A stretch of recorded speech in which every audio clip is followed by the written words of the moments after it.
Welcome to the Independent Review, a weekly podcast where we bring you the latest from the world of independent journalism. Whether you're a news junkie, a curious learner, or just looking for a fresh perspective away from the corporate media, this is the show for you. So join us now as we dive into the world of independent journalism on the Independent Review.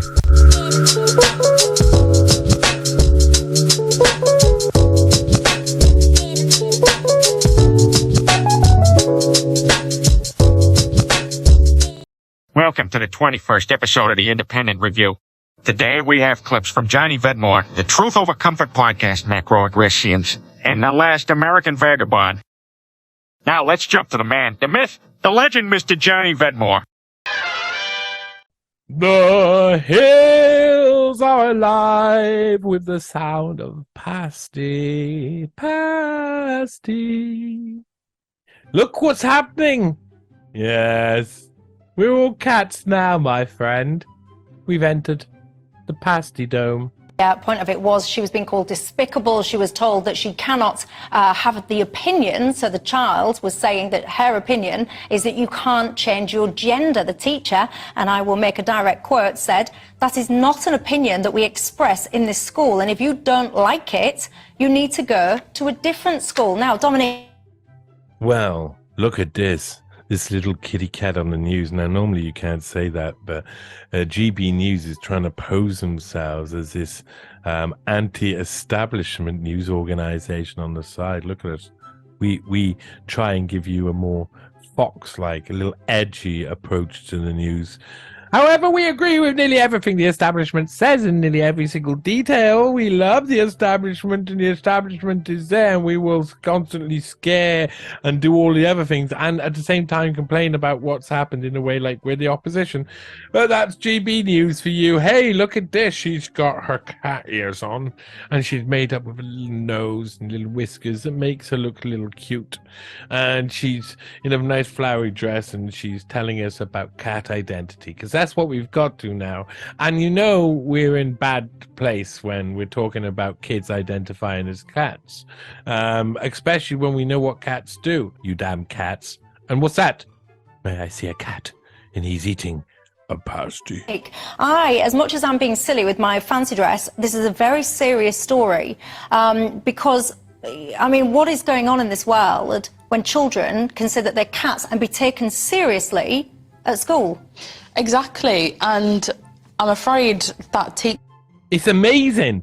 The one woman's dressed up as a cat, and this woman's dressed up as a Tarabakan marmot. Who would have guessed it? teacher is just one of the many examples we're sorry, seeing I called you a Tarabakan teachers, marmot, love. educators, people that are trusted with, you know, our children's understanding of this world, their readiness to actually explore different points of view. When teachers are actively, very aggressively shouting that down in quite an emotionally unstable way, I think. I don't know whether or not the issue. Now, I can agree with this. This is the problem with all these identity clash. Oh, we're having an identity clash, we are, because this girl identifies as cat and this guy over here identifies as this and identifies as that. If you allow kids to seek attention, they will seek attention, of course. That's what kids do. They're like, I'm a butterfly. No, you're not a butterfly. Oh, he's talking to me. Oh, I'm a really big butterfly. No, you're not a really big butterfly. Oh my God, I'm so a butterfly all the time, and now I'm going to dress up as a butterfly because you're giving me attention. That's basically the cycle of every single kid in this situation. You're a girl. I am a girl, yes. Yes, you're a girl forever now. Yes, I'm going to be a girl forever. And as soon as you're not a girl, we'll stop paying attention to you. No, don't do that. I will have my bit surgically removed just so that you look at me again, Daddy, and love me. That you love me. It was very personal to that teacher in particular, but the way she dealt with it was completely unprofessional. And everybody knows that this teacher was probably a mad cat lady. So, I mean, imagine you're in a classroom, you're teaching your students, and you've separated your psychological love of cats for your teaching and your work, and then suddenly there's a cat in amongst your students just sitting there. doing whatever she was doing, like math or something. Just this cat meowing away. A meow 1 plus meow 2 equals meow 4, meow. Oh, you seem a little dumb. Meow, I'm a cat, meow. Oh, that's a good reason. Okay, as you're a cat, we're going to boost all of your grades up. To say that if you express these views that she really has decided is unacceptable, I'm not sure she speaks for the whole entire school, if you don't like it, find another school, is an example of how polarised this debate has actually become, where anyone who expresses, you know, a pretty much scientifically sound view that there are only 2 genders and that identifying yourself with a cat is, you know, really, it doesn't make any sense at all, does it? You get shouted down and called a homophobe. She's linked it to homophobia. She said she was... Yeah, well, I'm sorry. Listen, okay, right. I'm listening to this woman. I know GB News has probably got a small pot to choose from, but, you know, this isn't the most exciting debate you can have on this topic. And, you know, this is all linked in with the trans debate. But the idea that you're homophobic if you don't like cats is true. It's true. I can tell you that's fact. I've not only proven it multiple times, but I am it. There you go. So don't argue with me. You can't argue with me. I identify as a person who's right 100% of the time. There you go. Wait a minute. No, I'm going to identify as a cat who's right 100% of the time. So meow to you. You meow, meow. She was saying, why do you think, this is a direct quote, why do you think we have so many problems in the world with homophobia? Now look at this little graphic, everyone. Why do you think we have so many problems in the world with pasties? There's about 70-odd genders. This one describes 18. This was an NHS questionnaire thing. I'd like to see your gender fluid. With all of these different genders, which one are you? This is bonkers, isn't it, Nigel? I'm a transgender man. The teacher was unnecessarily aggressive on this one. And a gender set. I thought the kids were actually fighting back quite admirably. And where the teacher should have gone with this conversation is, no, you can't identify as a cat or an aardvark or a chihuahua or something like. No, wait.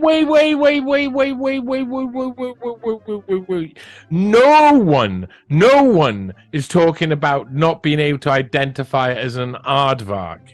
That, sir, is not what we're talking about. We're talking about cats. We're not talking about aardvarks, and I take exception to that. On News Pasties, all about taking exceptions to identifying, not being told you can't identify as an aardvark. That's what we're all about. Right, you cannot identify as a different species. But you think you can change your gender? But I do think you can change your gender, and so. And women look pretty good when they got cat ears on, like meow meow, isn't it? So that is enshrined. He should have put cat ears on. Maybe if he had put cat ears on, he would have looked dreamy too. Little bit of black on his nose and some whiskers. Why didn't he? I bet you they asked him and he was like, "No, I'm not going to do that because it'll confuse people. Because the people who watch GB News are really, really stupid." In British law for most purposes. So you think, so for example, I could decide so you're saying... that you're a pussy. You can decide that you're a pussy. That's what you can do. You can decide that you're a pussy. Pussy. Look at you. You look like a pussy. You sound like a pussy. You're on the Pussy News Network. You're there, pussy. Cats is me taking it too far, but I could It's a different species, so it would be ridiculous. So as long as it's any the more same than you're a pillar species, box or I something. could identify, as long as it's the same species, you're comfortable that I could identify as that. So I could identify as a man. Yes, you can. Could I identify as a black man? Then it gets more complicated. The old ones are the best. Can I identify as a man? Yes, you can identify as a man. Can I identify as a tanned man? Okay, you can identify as a tan man. Can I identify as a black man? Yeah, no, don't do that. If you identify as a black man, you know what happens? They send you to prison straight away. Oh, we got another black man. What? He's come up on the radar. Beep, beep, beep, beep. Oh no, the black man alert's got off at the police station. Let's send out the black police officers, and they're not the police officers who are black. Actually, some of them are, but they're police officers who deal with black people because that's what happens in most places around. And I myself, I am considering identifying half Chinese and half black. So in the future, I want to be called Wen. I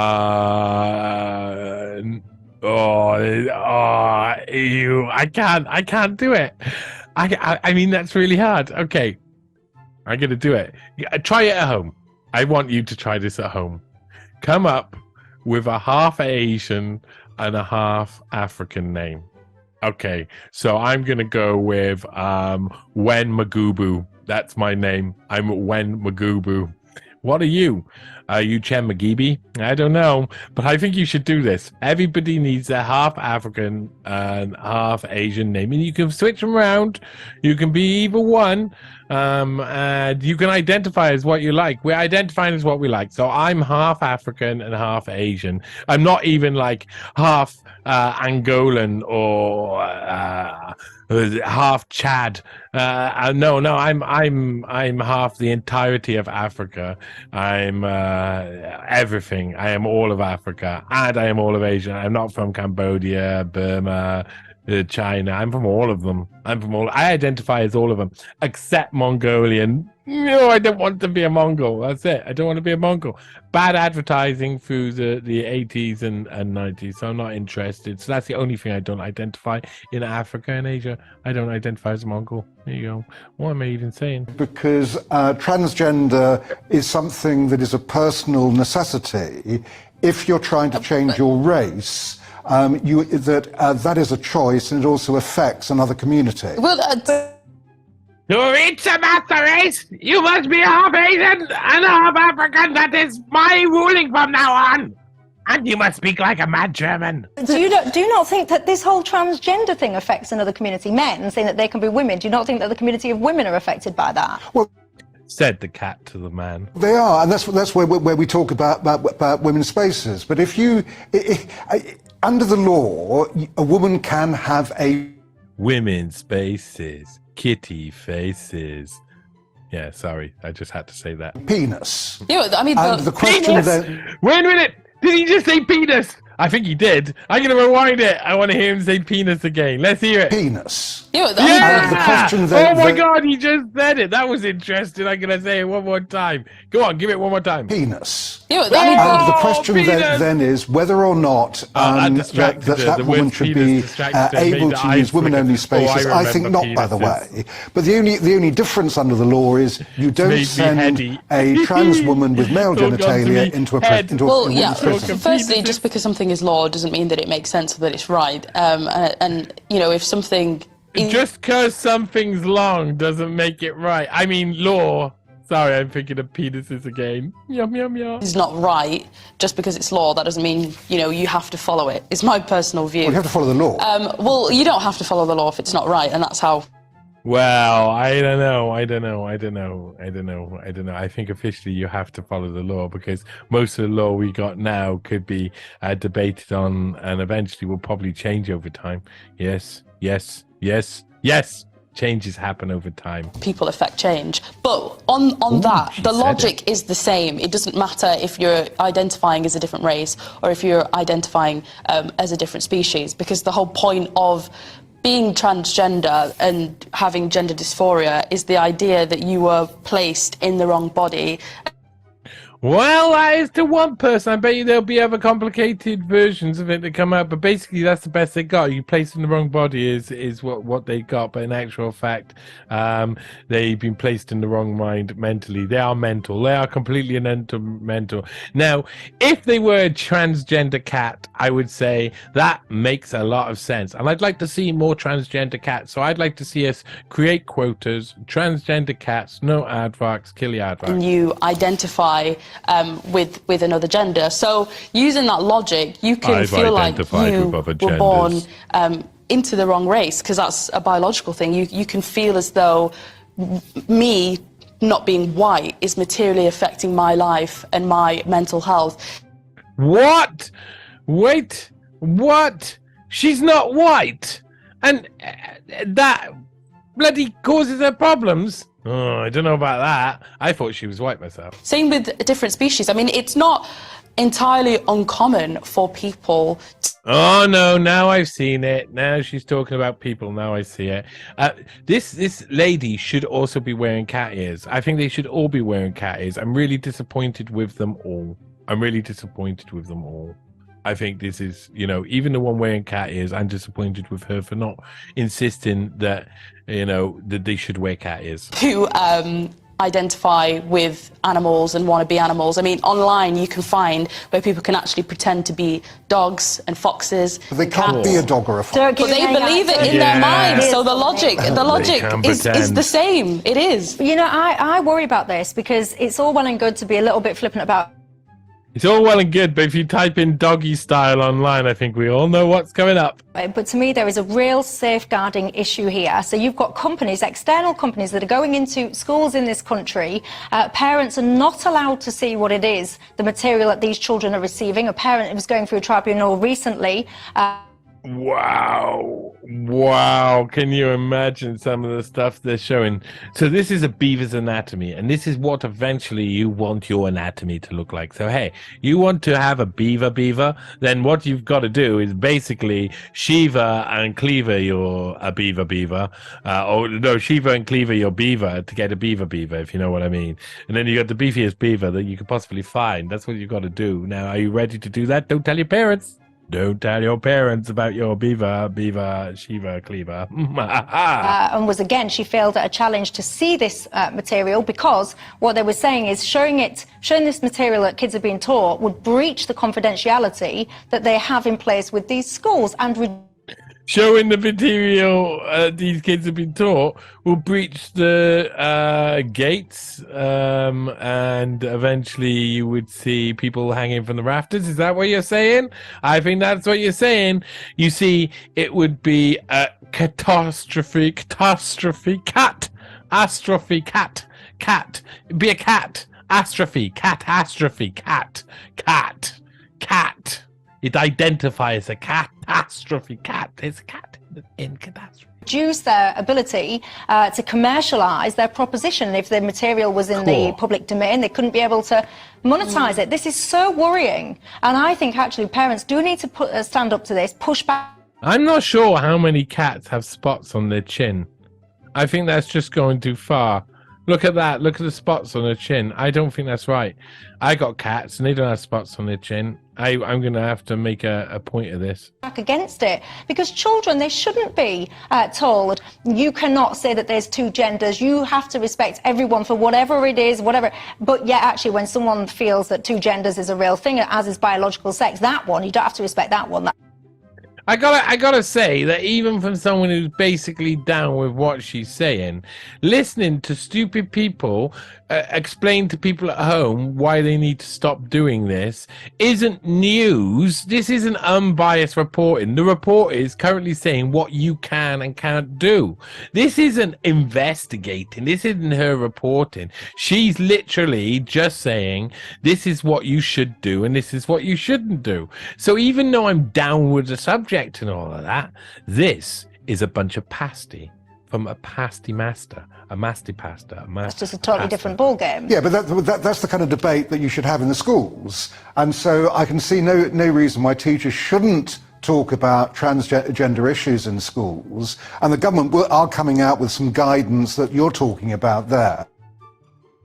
Why shouldn't they talk about transgender issues in school? Because school will teach them some random, banal middle ground that'll lead everybody to being confused about everything because it won't make any sense, and that's what's been proven. So you can't see any reason? You can't see any reason? Are you stupid? Have you got... This guy must be stupid. He must have the mind of a cat. His mind must identify as a cat's mind. About what would be appropriate both by age and the material that is actually being given to kids. Well, the thing is, it seems as though these charities and these companies are all trying to outperform each other with how inclusive and in-depth that they can be, which is what is leading to these detailed and really, I think, quite indoctrinating ideas about gender and really presenting them as fact. I think it's sort of a fever pitch where they all just want to outperform each other. But I think she's right. They do want to outperform each other, just like these sites, channels, and news channels want to outperform each other on discussing this issue, but they're discussing just the same things. They can't go outside the box. The same discussions that we had here will be had on Sky, will be had on Channel 4, will be had on NBC, ABC, Australian TV, South African TV. It doesn't matter. They'll all have the same things, where they'll have the same conversations, and it's still leading to people having their bits its kids having their bits chopped off. Well done. Oh, you've done a really good job of safeguarding, haven't you, human race all around the world? I think parents should definitely have more of a say, because at the end of the day, I it's think them that parents should should have be more in of a charge say. of their children's education.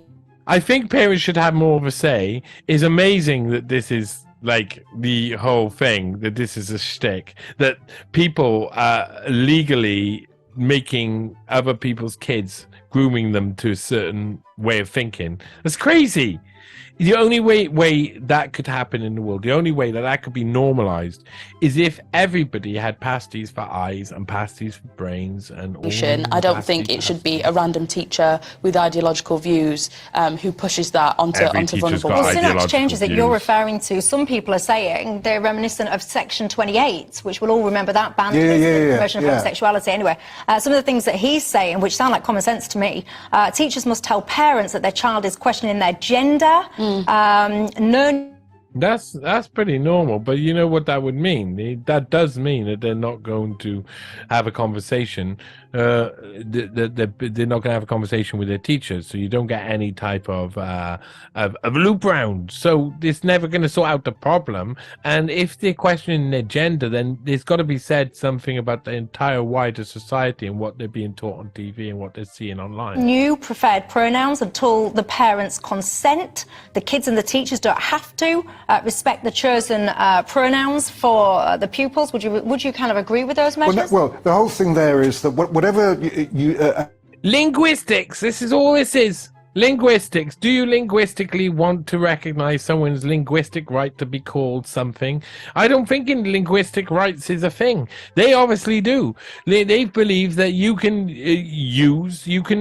enforce rights for people to say something about another person. It's just not going to happen ever in a million years. Never, ever, weather. And if you go around and call someone like me cis male, I'm going to say, no, I'm not. And they're going to say, yes, you are. And it's going to be an argument, of course, because they're talking nonsense. They're making up words. It's all linguistic. It's all linguistic. It's all about language. Nothing about anything else. It's not really about cats. Did you know it's not really about cats? I'm saying that categorically speaking. Categorically cat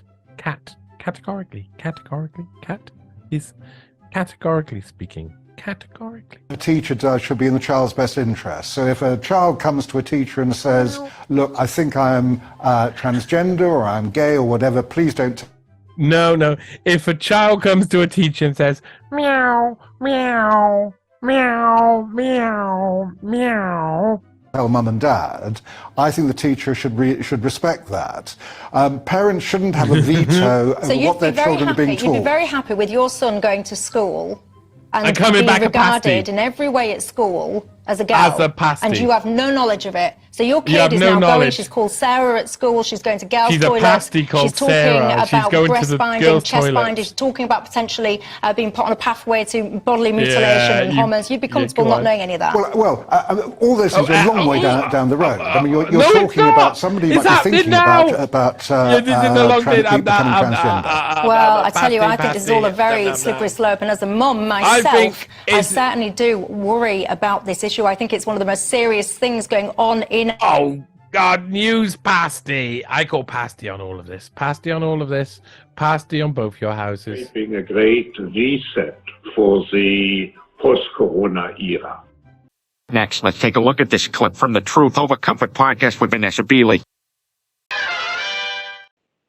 Welcome to the Truth Over Comfort show. Today's guest is Vanessa Beeley. She is an independent journalist who's covered the Middle East for, around a decade. But specifically today, we're here to talk about Syria. I'm very happy to have Vanessa here. How are you doing today?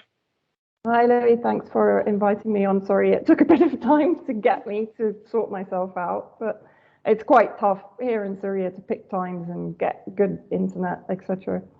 Yeah, no, that's okay. I just appreciate you being here now. But for people, who don't know you, do you want to tell people a little bit about yourself and your work? And then, we can get to the Syrian conflict, obviously, the foreign actors in it, the rebels, and we can, get to the current situation. But first, just you want to let people know a little bit about yourself and your work. Well, basically, I'm just an independent journalist and photographer that has been working in the Middle East since around 2011, 2012. I was in Gaza in 2012 in the Israeli aggression then. That's where I met Eva Bartlett, another amazing colleague of mine who's currently in Russia and has spent considerable time in Donbass in eastern Ukraine, now Russia, of course. Basically, through her, I kind of got involved into Syria and what was going on there from about 2013 onwards. I ended up going to Syria in 2016, having tried on various occasions before that, but there was always a difficulty getting visas and so on because it's a country at war.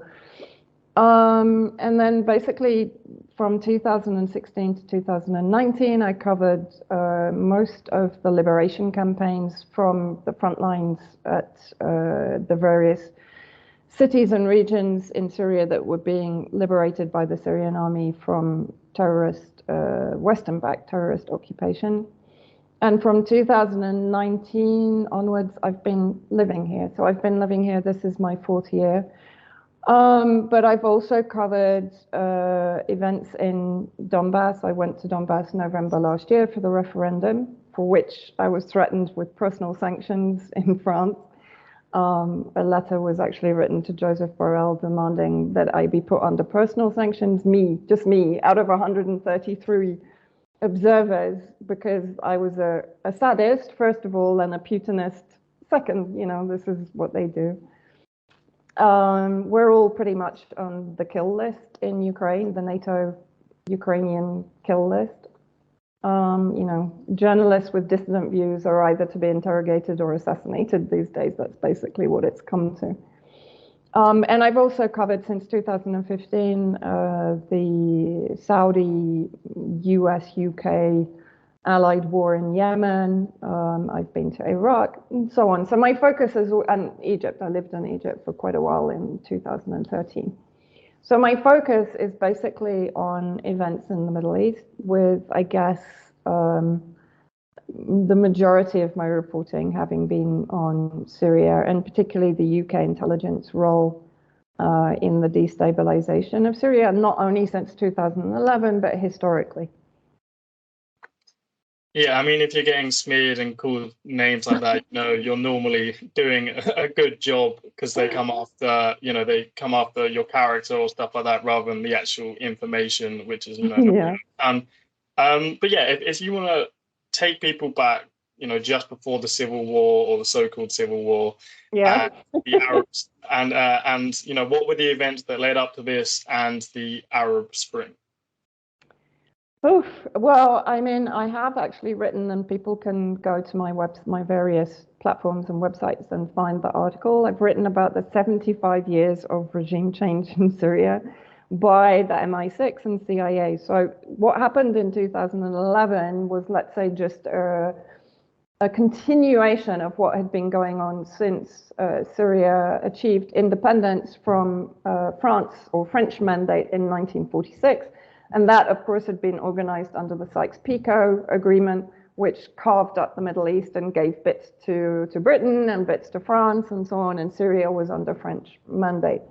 So in 1945, the French violently opposed independence, and they attacked Damascus, killing, I think, more than 400 civilians. And in 1946, finally, Syria achieved independence. From that day on, there have been endless CIA, MI6 orchestrated coup d'etat and regime change to effectively try and divorce Syria from its long-standing relationship with previously the Soviet Union and now with Russia.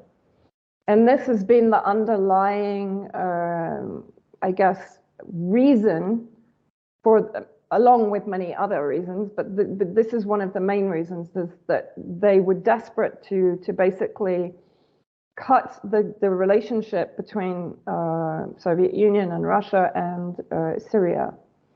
And as a result, in I think it was 2009, I mean, there's a lot of other things that went on before then, but people will get bogged down in it, and I know it's a lot of details. So if they're interested, go and find the article that I wrote, and there's a lot of resources and links to DIA, declassified intelligence documents in the US that clearly demonstrate that the project to destabilize Syria, to impose an Islamist regime that would be compliant with US policy in the region, not only US, UK, EU, policy in the region has been a long-standing one. And that the two Assad presidents, Hafez al-Assad, who came to power in 71, and his son Bashar al-Assad, who was never destined to be president, but his older brother Basil was killed in 1999, I think, and Bashar al-Assad came to power in 2000. In 2009, he basically turned down the US-backed Qatari pipeline proposal in favor of the Iranian oil and gas pipeline proposal, which was backed by Russia. So if you go back pre-2009, you will struggle to find any negative commentary on President Bashar al-Assad. Why? Because since 9/11 and since the second Iraqi illegal invasion by the US, which was pre-planned also, there was a project to try and win over Bashar al-Assad and to bring him over to the side of the West. But unfortunately, it failed dismally because Assad is a man of principle and a man of integrity, and he refused to basically abandon his allies, including Russia, but including also Iran, Hezbollah, Palestine. And also, he had a vision for Syria being the hub of the multipolar world. So even back in 2004, President Assad was planning the 5 Cs project, which would effectively make Syria the hub of all trade coming from China, from Iran, from Iraq, and into Europe. This was anathema to the West because they wanted complete control, not only of that trade, but also of those resources. You know, heaven forbid, south-to-south trading would be allowed.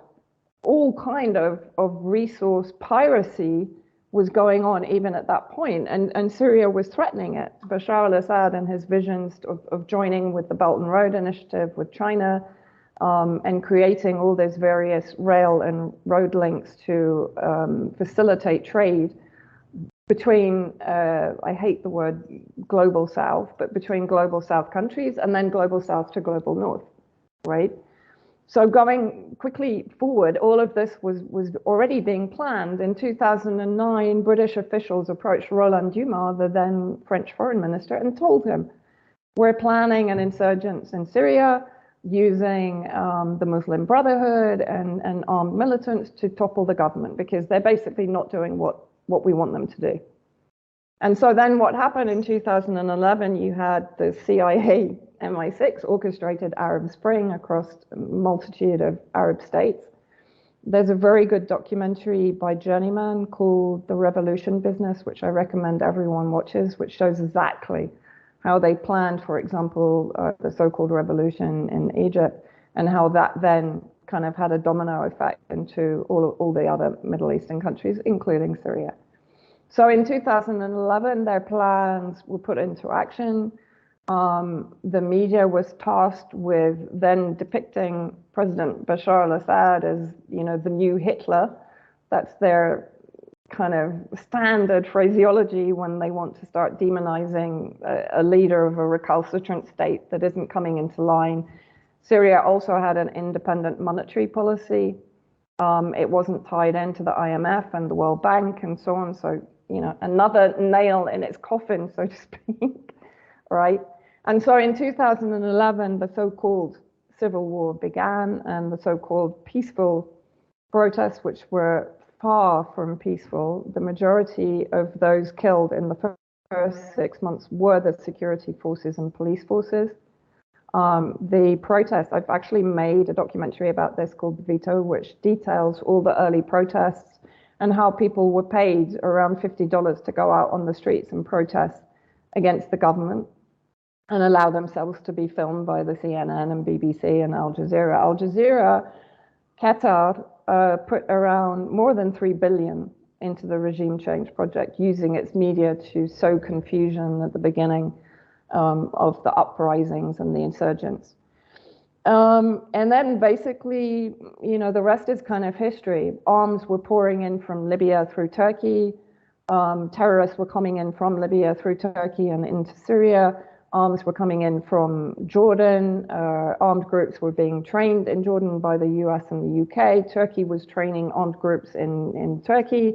Saudi Arabia was funding groups like ISIS. Qatar was funding the Muslim Brotherhood and their then collaboration with and kind of morphing with Al-Qaeda. And so therefore the rest is history. Then the terrorist groups merged with the so-called Muslim Brotherhood moderates or rebels, as you mentioned, which I always put in speech marks because they're about, grassroots rebels don't have Grad missiles under their beds when they start protests, right? This should have set alarm bells off with people immediately, but the media did a very good job. It sold Bashar al-Assad as this demon who was gassing and torturing and imprisoning and neutralizing his own people. The Palestinian movement was basically weaponized against Syria. That also had been pre-planned, even though Syria has actually probably been the most hospitable country in the Middle East towards Palestinian refugees after the 1948 Nakba.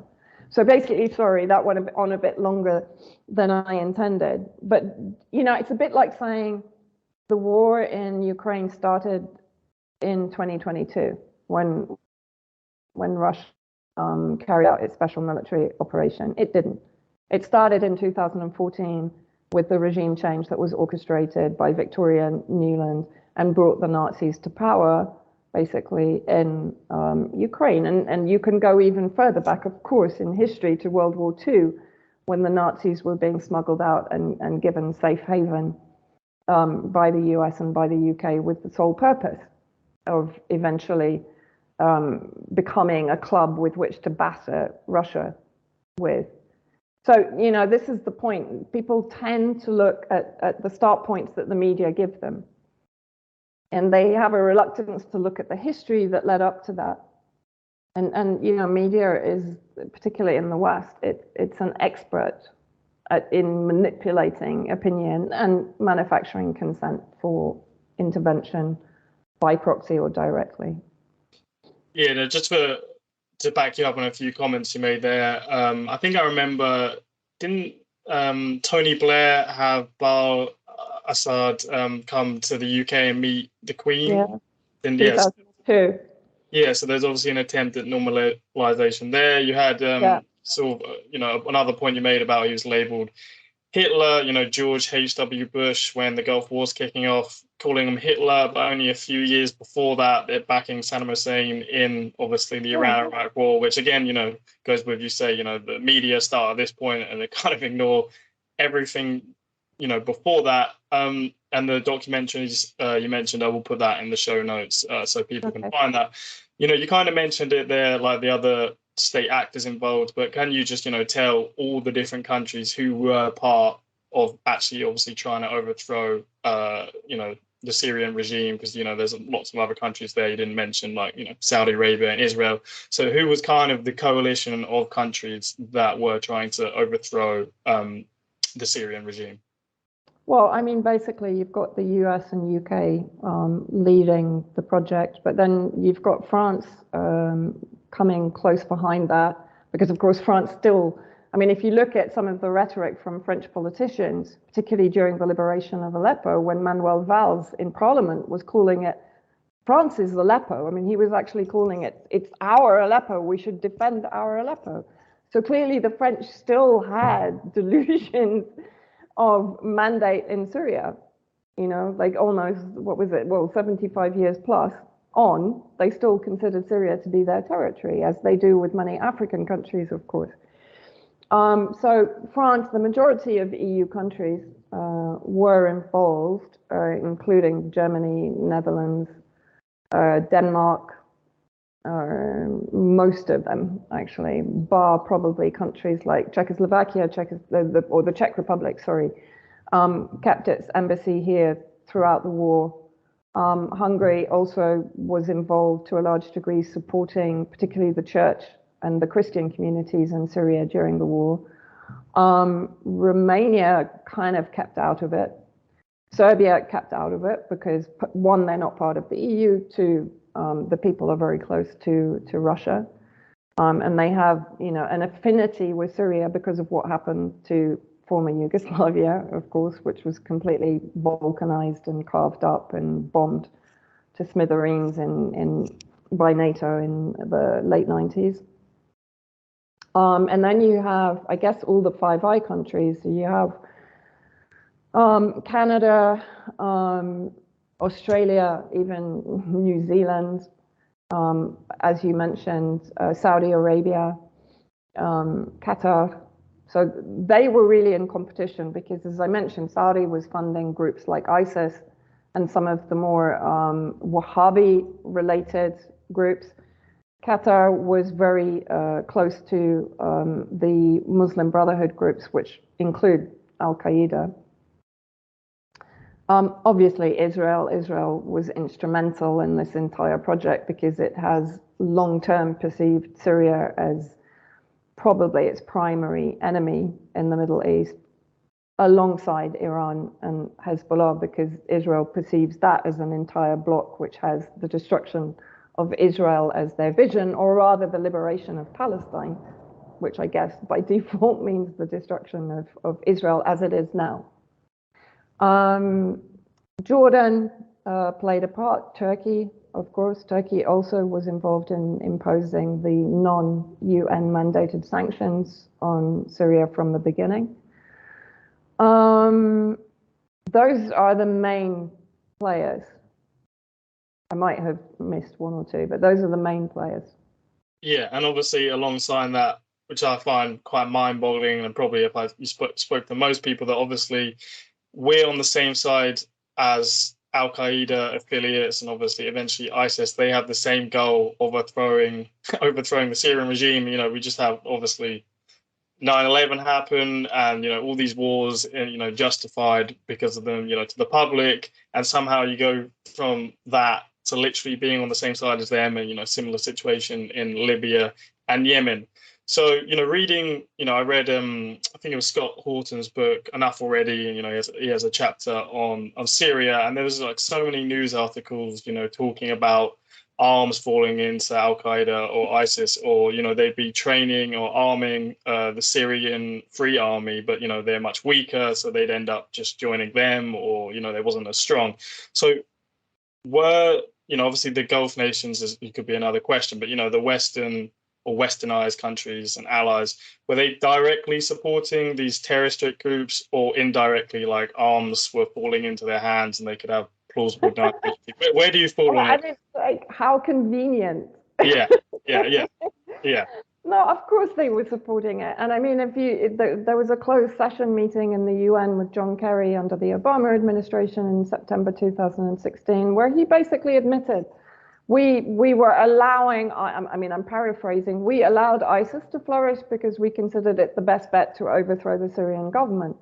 And now the US has control of the Northeast, and there are still around 15,000 ISIS terrorists and their various family members held in basically holding camps in the Northeast. And the US is ferrying them regularly from Iraq to their bases there, to the US bases there, for further training and renewing their weapons before sending them back into Syria to carry out attacks against the Syrian army, or into Iraq to destroy civilian infrastructure like electrical power stations and so on. And, it's a fairly well-known fact now that both Al-Qaeda and ISIS are proxies of the US-UK cartel in Syria. I mean, Jake Sullivan in 2012 wrote the famous email to Hillary Clinton, where he basically said Al-Qaeda is on our side in Syria, as of course it was when they created it in Afghanistan prior to the Soviet involvement in Afghanistan. You know, that was admitted by Zbigniew Brzezinski. Clinton admitted that they created the Mujahideen to finish off the Soviet Union, and it was successful to a large degree. We also have a history of kind of moving in and out of Pakistan. I mean, let's remember here, the people we are fighting today, we funded 20 years ago. And we did it because we were locked in this struggle with the Soviet Union. They invaded Afghanistan, and we did not want to see them control Central Asia. And we went to work. And it was President Reagan, in partnership with the Congress, led by Democrats, who said, you know what, sounds like a pretty good idea. Let's deal with the ISI and the Pakistani military, and let's go recruit these mujahideen. And let's get some to come from Saudi Arabia and other places, importing their Wahhabi brand of Islam so that we can go beat the Soviet Union. And guess what? They retreated. They lost billions of dollars, and it led to the collapse of the Soviet Union. So there's a very strong argument, which is, wasn't a bad investment to end the Soviet Union, but let's be careful what we sow because we will harvest. So we then left Pakistan. We said, okay, fine, you deal with the stingers that we've left all over your country. You deal with the mines that are along the border. And by the way, we don't want to have anything to do with you. In fact, we're sanctioning you. So we stopped dealing with the Pakistani military and with ISI, and we now are making up for a lot of lost time. But Brzezinski admitted that they were planning that before Soviet Union entered Afghanistan. So they created Al-Qaeda from that point, right? And it came from Yemen.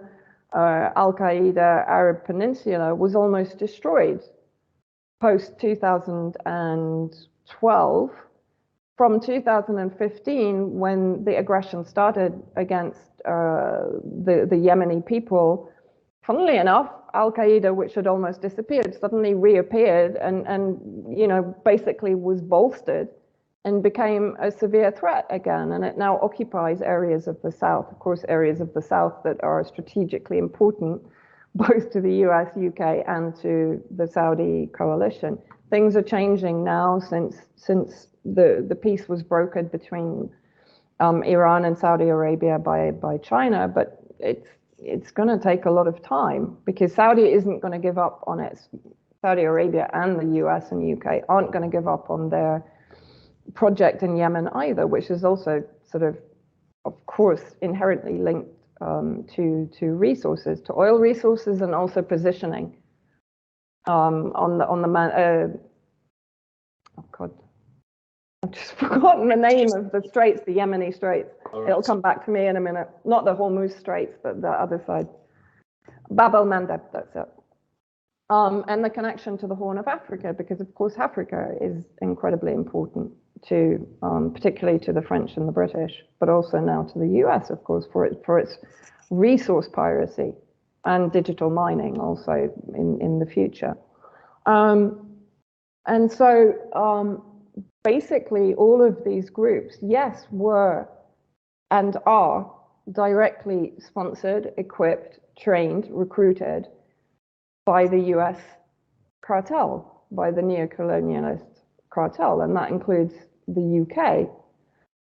Now, of course, the idea, the train and equip program, which Obama set up, which was only really, I think, for 500 so-called moderates, funnily enough, all the weapons that were coming in for them, which included, of course, surface-to-air missiles and the TOW missiles and so on, and the various manpads, etc., funnily enough, fell into the hands of ISIS. And under, you know, the US war against terror in Syria, which of course is the main pretext for them being in Syria, what happened? ISIS actually flourished and was increasing its hold on Syrian territory. I mean, there's the famous story, I think, in 2013, when ISIS managed to cross something like 500 kilometers of desert under the surveillance equipment of the US and survived. So, you know, I mean, it's ridiculous to say that either the UK or the US, the UK is funding the holding camps in the northeast for ISIS. And yet they're stripping people like Begum of her citizenship. You know, this is the hypocrisy. In my opinion, they don't want her to come back to the UK because her testimony is too dangerous. And this has been an ongoing thing. If you look at the case of Moazzam Begg, for example, who was sent to Syria to train the jihadists, and who came back to the UK and was put on trial, and the trial kind of collapsed. Why? Because MI6 were like, shit, we don't want people to know what he was doing there and that he was, you know, doing it on our behalf. And there were multiple cases like that of people coming back who were put on trial and the trial just disappeared. You know, it was just shoved under the carpet. And funnily enough, the people were just set free.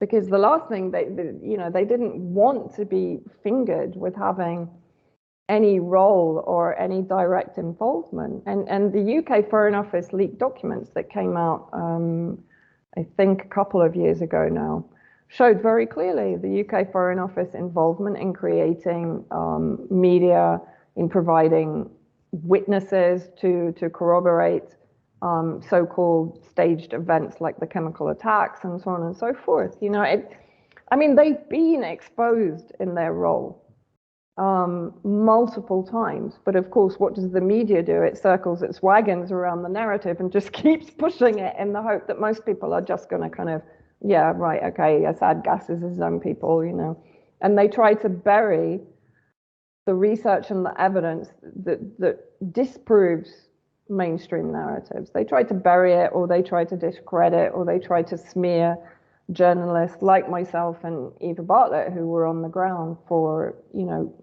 pretty much most of the war, and Sharmin Nawani, for example, who was in Syria from 2012 onwards.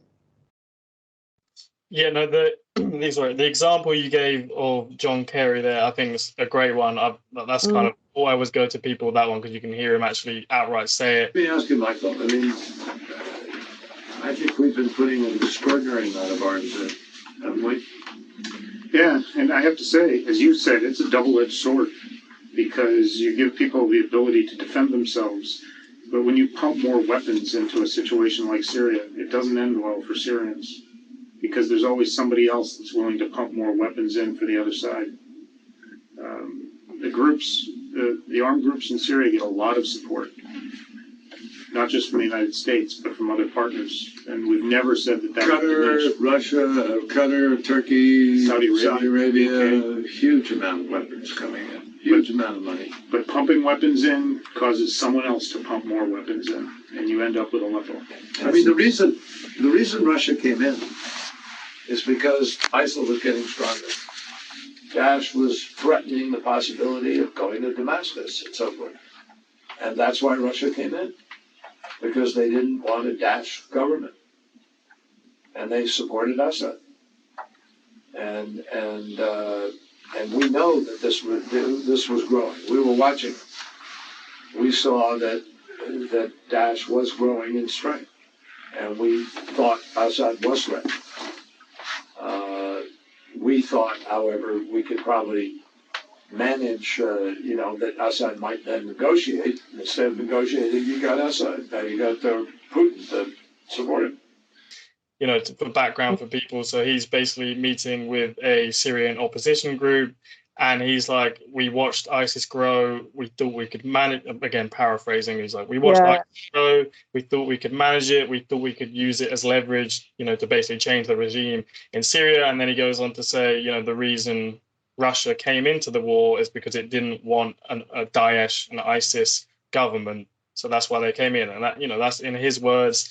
And it's really interesting to see that only 3 media organizations, I think it's Reuters, The Guardian, and the New York Times, even mentioned about this leaked tape, but all 3 of them didn't mention that bit. And I went through the New York Times article where they play snippets. They play snippets of it. So I went to the full video and thought, okay, how close is that bit to that comment? And there's someone that were like just after and just before. So you're like, they purposely left that out, the juiciest story ever. Like the US government, who went to all these wars apparently over what happened in 9/11, is now watching ISIS grow so it can overthrow another government that it doesn't like. It would have been the biggest story ever, but nothing. Only 3 think it was, Reuters, The Guardian, no, CNN, that was it. CNN posted the whole video and then they took it down, I'm sure, for that reason. But that is a great example. You can also hear Israeli, officials, military, or the Mossad talk about how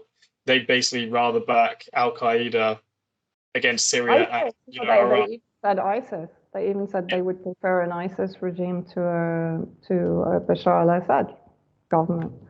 And the other one, of course, was even under the Trump administration, everyone kind of perceives Trump to have been less of a warlord than the Democrat Party, but actually that's really not true in the case of Syria, because Trump brought in, for example, the Caesar sanctions based on the totally fraudulent Caesar papers, Caesar files, that again were orchestrated. People should think back to, what was it, the Kuwaiti incubator babies, the Viagra rape in Benghazi, the women's rights in Afghanistan. How are women's rights doing right now, 20 years after US departure from Afghanistan? You can safely assume that every single narrative that takes you to war, including the current ones with China, anything relating to Russia, North Korea, are all completely false. And if you work on that premise and actually, do some of your own research, particularly look at who's always behind these narratives, who's controlling them, who's providing the reports, who's providing the evidence, and that'll generally lead you back to US State Department or UK Foreign Office or MI6 or CIA. This is the thing. And the problem is that people have a sort of a groundhog thing going on. So now everyone's sort of figured out Syria. It took them quite a long time, I think, until around 2016 when consensus started to flip, when Aleppo was liberated and suddenly everyone saw that what me and Eva and other people who were actually on the ground had been saying was vindicated. It was even vindicated by UN reports. So people suddenly started going, oh, okay, maybe they're right. Now we're having the same thing again about Russia and Ukraine. We're having the same thing about China because they're selling the whole kind of Uyghur oppression narrative.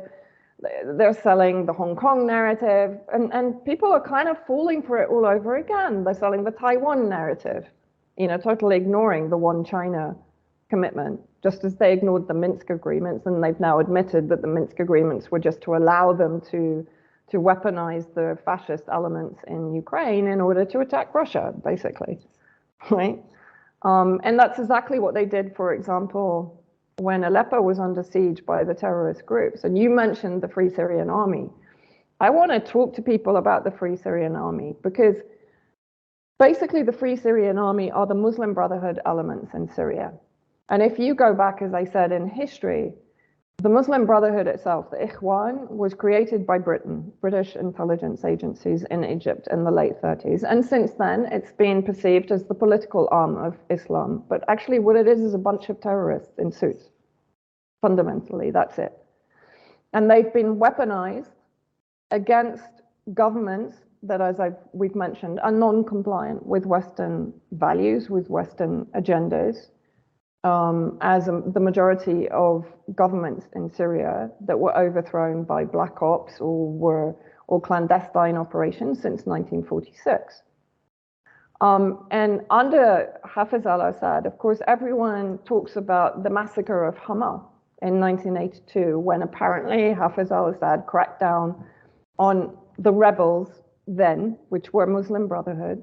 But what nobody knows about is the years that went before that of suicide bombings, of civilian assassinations, of random attacks on civilian infrastructure, of the massacre of military cadets at the Aleppo military academy, where the Muslim Brotherhood entered, lined up all the Alawite and all the Shia Muslim cadets for execution.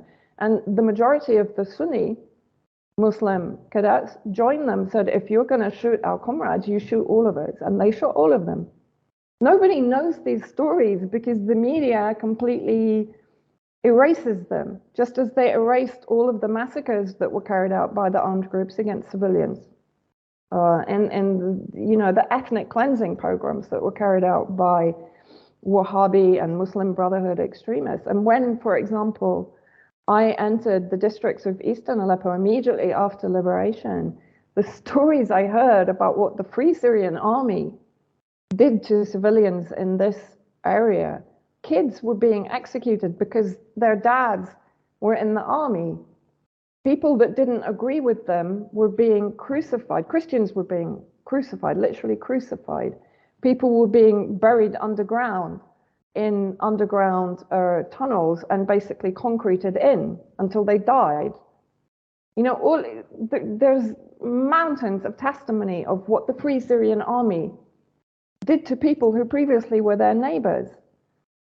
In many of the Christian towns like Malula, the Free Syrian Army carried out some of the worst atrocities against Christians who had welcomed them into their communities, even before they merged with Al-Qaeda. And from the very early stages, they were collaborating with ISIS. That's all documented. And even Robert Ford, who has a history of creating death squads, including in Nicaragua, alongside Negroponte, although he denies it. Also in Iraq, he denies that. Also, we've had various private message exchanges. Even he admitted that the Free Syrian Army really shouldn't have talked about their collaboration with ISIS, like so early on in the conflict. So the whole, you know, for me, I always say this, there's actually no difference between any of these armed groups. They are constantly rebranded because that confuses people in the West. You know, they become HTS, or they become Ara Sham, or Jabhat Shamia, or there's a multitude of names I can come up with. But effectively, it's like a mafia operation. They all have the same extremist ideology. They are all racist and sectarian.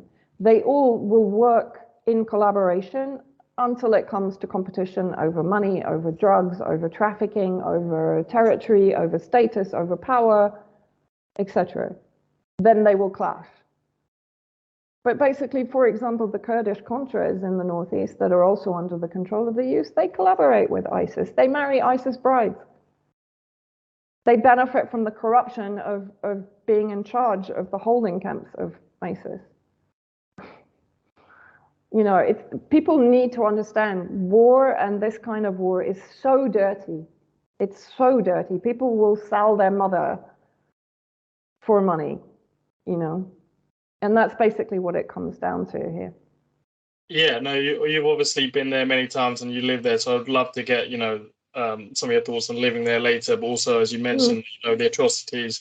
But before we get there, just to make clear to people, you know, the line about obviously moderate rebels, you know, did anyone really actually take it that serious at the time? Like, was it just that obvious that, you know, No, everyone took it really seriously. Everyone in the West was completely duped on this. Everyone, you know, if you look at how CNN, BBC were portraying these monsters, they are monsters, these armed groups. Really, I can't stress this enough. If I talk to you about some of the things that they did in Homs or in Latakia, it's actually hard for people to register or even stomach. It's hard for me to hear it. But it was unbelievable. It's not even Islamist, extremist, it's satanic. You know, some of the stories that are told to you by survivors of their occupation, what they did to their relatives and so on. It's horrendous. And so this idea, and of course it was reinforced by Charles Lister of, the Brookings Institute, who created this whole report trying to basically sell the idea, and David Cameron, the then Prime Minister, ran with it, that there were 70,000 identified moderate rebels inside Syria. He's actually now, I think, gone on Twitter and kind of totally undermined his own story. I don't think he even realized he did it, but of course everyone screenshot the tweet before he could delete it, if he did delete it. But no, it was nonsense. But people in the West fell for it completely. You know, and they were hearing all these stories about Assad personally torturing and killing his own civilians. There was the Amnesty International report about Sadnaya prison where it was talking about, I can't even remember the numbers, they were so ridiculous. And the former British ambassador to Syria, Peter Ford, went on various interviews and said, this is ridiculous. You know, this prison holds some of the most violent, extremist, Al-Qaeda type prisoners, and it only holds maximum 500. I think they were talking 5,000. And in the end, Amnesty had to basically back down because they realized that everyone had figured out that it was all computer generated. They hadn't actually gone to Sadnaya. You know? I mean, and the thing is, where Sadnaya is, it's right next to the Christian communities who are perfectly happy for those Al-Qaeda monsters to be in prison and not released to continue the atrocities against them. You know, none of this context is ever introduced by Western media. The BBC has done the most criminal job on reporting in Syria. And I actually bumped into Lise Doucet, who's the senior BBC Middle East correspondent in the Ministry of Media in Damascus. And she refuses to remember this conversation, but I will repeat it. And I asked her, I basically said, why is the BBC not investigating the White Helmets, the MI6 incubated organization that is embedded with the armed groups and is providing the propaganda to basically protect the image of those armed groups? And she turned around, she said, it's too polarizing and too controversial. And I looked at her, I said, I'm sorry, you are a media company, right? Like, isn't that your job? If the British government is funding an organization that is committing war crimes, is accused of organ trafficking rings, running organ trafficking rings, abducting children to stage chemical weapon events, and accused by Syrian civilians, shouldn't you be investigating it? She denies having that conversation basically now. But that's what the BBC represents. And of course, you've also got the 2013 BBC Panorama Saving Syria's Children, which was forensically investigated by Robert Stewart, a kind of citizen researcher, who pointed out, and you know, I would totally agree with his conclusion that it was entirely staged. And this was prior to the 2013 vote in Parliament to basically bomb Syria and to introduce the no-fly zone, which would have led to greater bloodshed. Even Hillary Clinton admitted that if they were to introduce a no-fly zone, then more Syrians would be killed, as they were in Libya, of course. Yeah, no, obviously, as we discussed there, I'm happy to move on after this, but, you know, you can find, I'll put it in the show notes, I'll try to put stuff on the screen as well. You know, Israeli, you know, comments about them coming over the border, getting hospital treatment, no background check, just sticking back out there because they'd rather, you know, the whole country just bleeds each other out, you know, ISIS, Al-Qaeda. You can find obviously the John Kerry clip. You can find numerous articles where they're saying we should back al-Nusra, it's the strongest force, or, you know, the Free Syrian Army ends up just giving up their weapons to them anyway, or working with them because of the stronger force. And even if you don't obviously want to believe we back them, obviously ISIS and Al-Qaeda took massive swaths of territory in Iraq and Syria, directly the cause of that. So, you know, being there in Syria many times and obviously living there, you know, what is actually the view there of Assad himself, and then obviously the West? You know, has the war basically increased the view of him? Like, has it differed much from before, or have they always been kind of with him? No, I mean, if you go back even to 2011, of course, what the media did also was to erase the vast million-strong or hundreds of thousands strong protests in support of President Assad. Of course, that was never shown. And Jonathan Steele in 2012 for The Guardian, before all the good journalists were kicked off The Guardian and they just introduced a bunch of spooks, basically, in my opinion, Jonathan Steele wrote about it. He said what the media is not telling you is how popular Bashar al-Assad is in Syria. And he talked about various polls that have been carried out, I think, in Doha, which, as I pointed out, is not exactly friendly to Syria, but it still came up with a 52%, I think 52% or around that, popularity rating for President Assad, which is higher than most Western leaders, especially now. I mean, look at Macron in France. I think he'd struggle to get above 25 right now.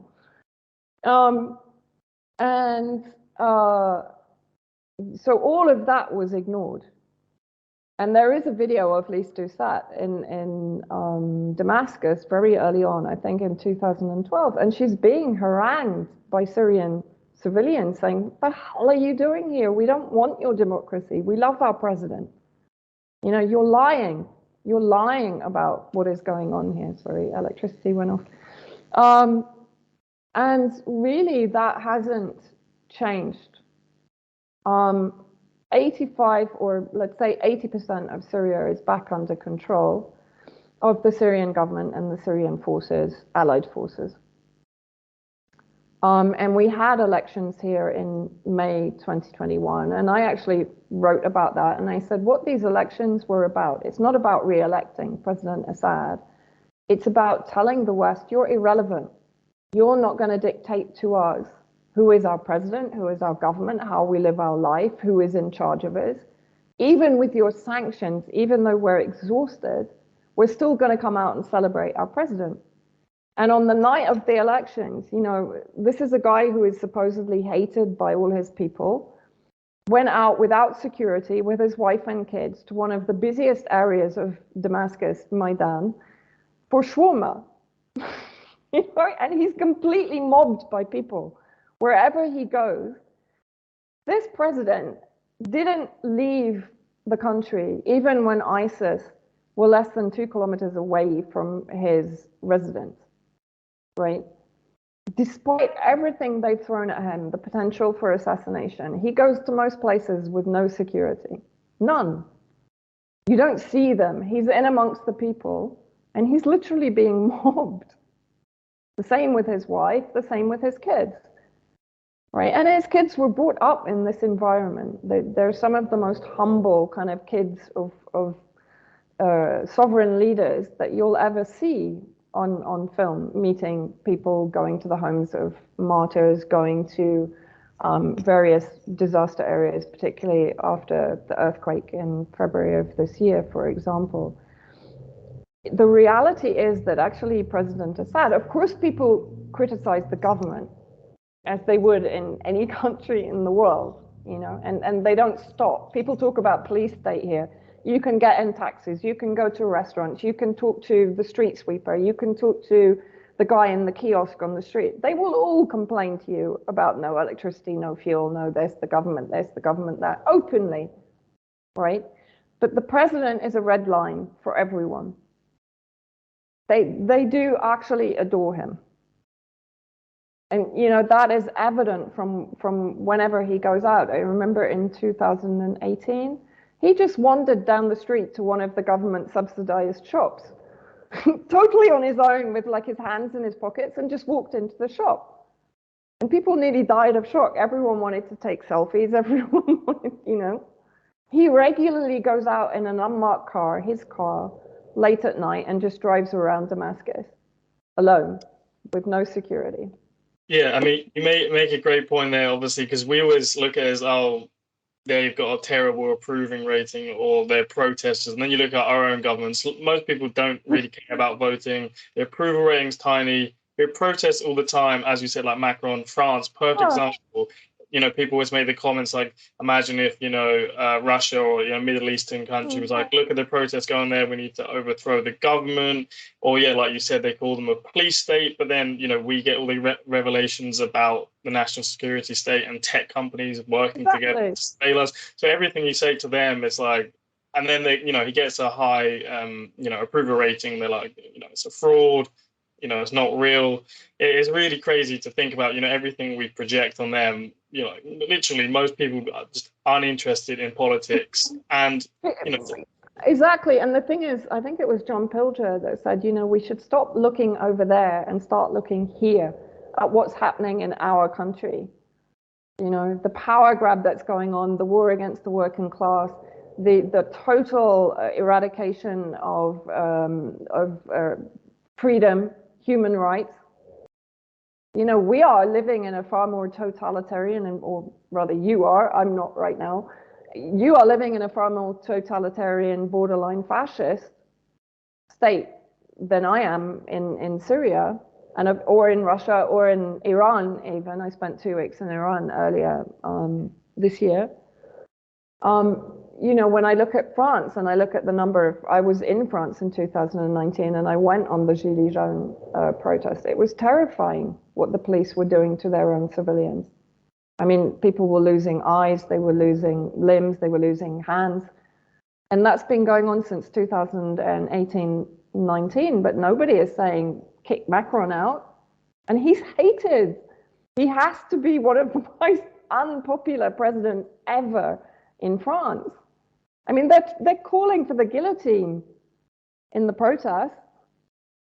Yeah, I even say if a dictator or president in another country, even if they was, say, more unpopular, when you go there and bomb them and try and overthrow the government, all it means is people are going to get behind them. Like, I mean, 9/11 is the perfect example. Like George W. Bush's, approval rating, the fact he could go to these wars, it's all based off, a trauma event. So everyone roused up.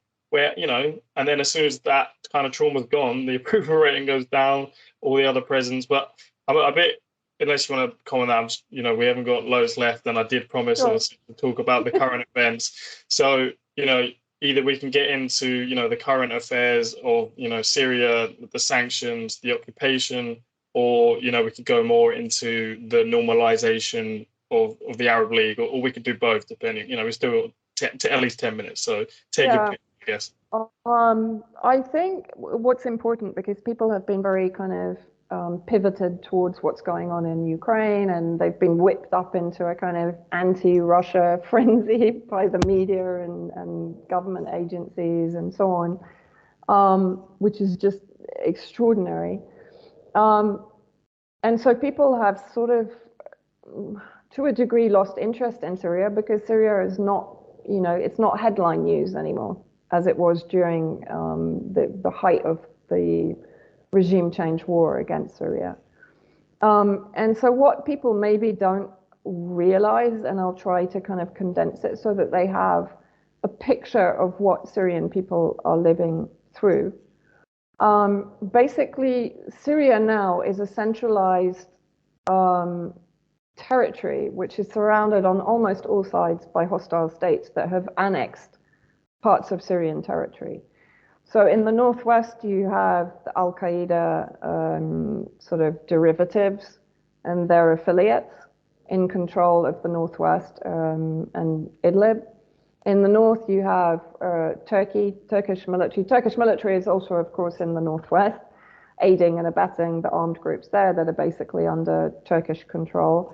But Turkey itself has annexed territory, even putting up a kind of apartheid wall very similar to what you see in Israel, actually separating Syrian territory from Syria under the control of Turkish militia. And also Turkey has taken control of all the Muslim Brotherhood elements. Again, they've been rebranded multiple times. I think they're now the Syrian National Army, the SNA, which is under the control of Turkey, which was previously the Free Syrian Army. This is what they do. They kind of rebrand everything, so people just goes, it's too complicated.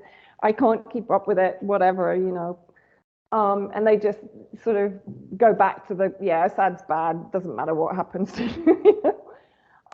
So that's the north. Then the northeast, you basically have US occupation, both direct, they have around 2,000 troops, between 24 and 28 illegal military bases. They just established a new military base in central Syria close to Raqqa, which they pulverized in theory in the war against ISIS, but basically it was to ethnically cleanse the whole area so that they could settle with the Kurdish separatists that are under the control of the US and Israel in the northeast. And Victoria Nuland has been making noises quite recently about creating an autonomous region in the northeast of Syria. So the balkanization of Syria again.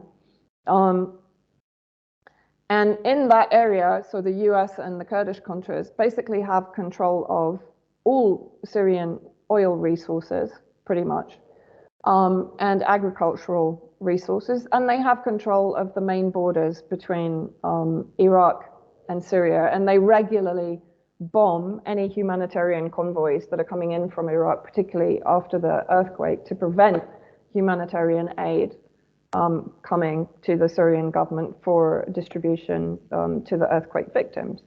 Both Israel and US are regularly bombing those convoys, claiming, of course, that they're full of weapons, which is completely hypocritical because that's what they were doing in the early stages of the war, sending weapons in through World Food Programme and other such NGO convoys. And added to that, America is basically regularly killing civilians, kidnapping civilians. It is, as I've said, transferring ISIS to different areas of Syria to carry out attacks on Syrian army positions. Even after the earthquake, there were two major ISIS attacks, of course, orchestrated by the US against civilians to the east of Homs, when hundreds of civilians were murdered and hundreds were kidnapped. And we don't know where those kidnapped victims are or what the US is doing with them. Then in the east and southeast, you again have US military occupation. So they have the Al Tanf military base, which has a 55-kilometer exclusion zone in which they are recruiting and training armed groups, including ISIS, in the use of artillery, like, for example, the HIMARS system, which has a maximum range of about 300 kilometers. So from there, they can effectively target Damascus if they want to. And Israel uses the Al Tanf base to often launch its attacks against Syria. We had one last night, actually, on Damascus at around midnight. They targeted the south of Damascus and western Damascus, so very near me. And then, of course, in the south, you have Israel, who illegally annexed the Golan territories in '67 in the Six-Day War. But that had been pre-planned before the Six-Day War. Planned to take Jordanian territory, the Sinai and Gaza from Egypt, and the Golan territories. Why? Because 30% of Israeli water comes from Golan territories. It's actually not about oil. This is about natural resources other than oil. Oil is involved, but water is more important. Then to the west, you do have Lebanon, but Lebanon has been put into economic freefall, which again has impacted on Syria because many Syrian businessmen, to try and keep their money safe, transferred it to Lebanon when the war kicked off and when many of them were put under sanctions. And then, of course, in the last 2-3 years, since the Beirut port blast in 2019, the economy has collapsed, orchestrated by the US and UK.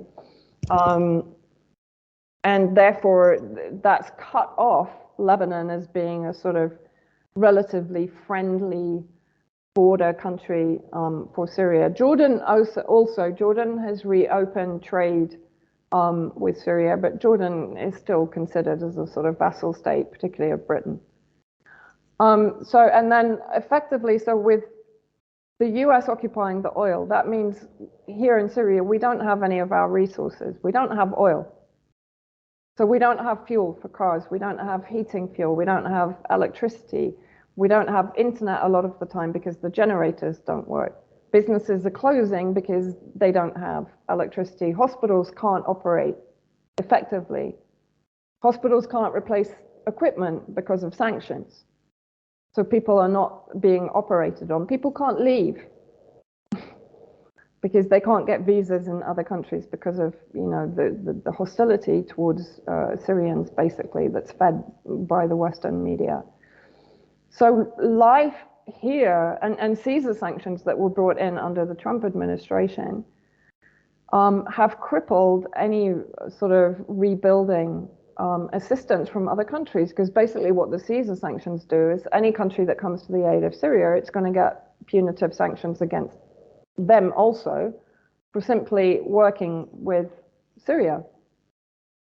And now, of course, they're trying to bring in further sanctions because of the Captagon drug production that they're claiming is going on in Syria, even though the West actually supplied Captagon in Libya and in the majority of its conflict zones that it created, you know.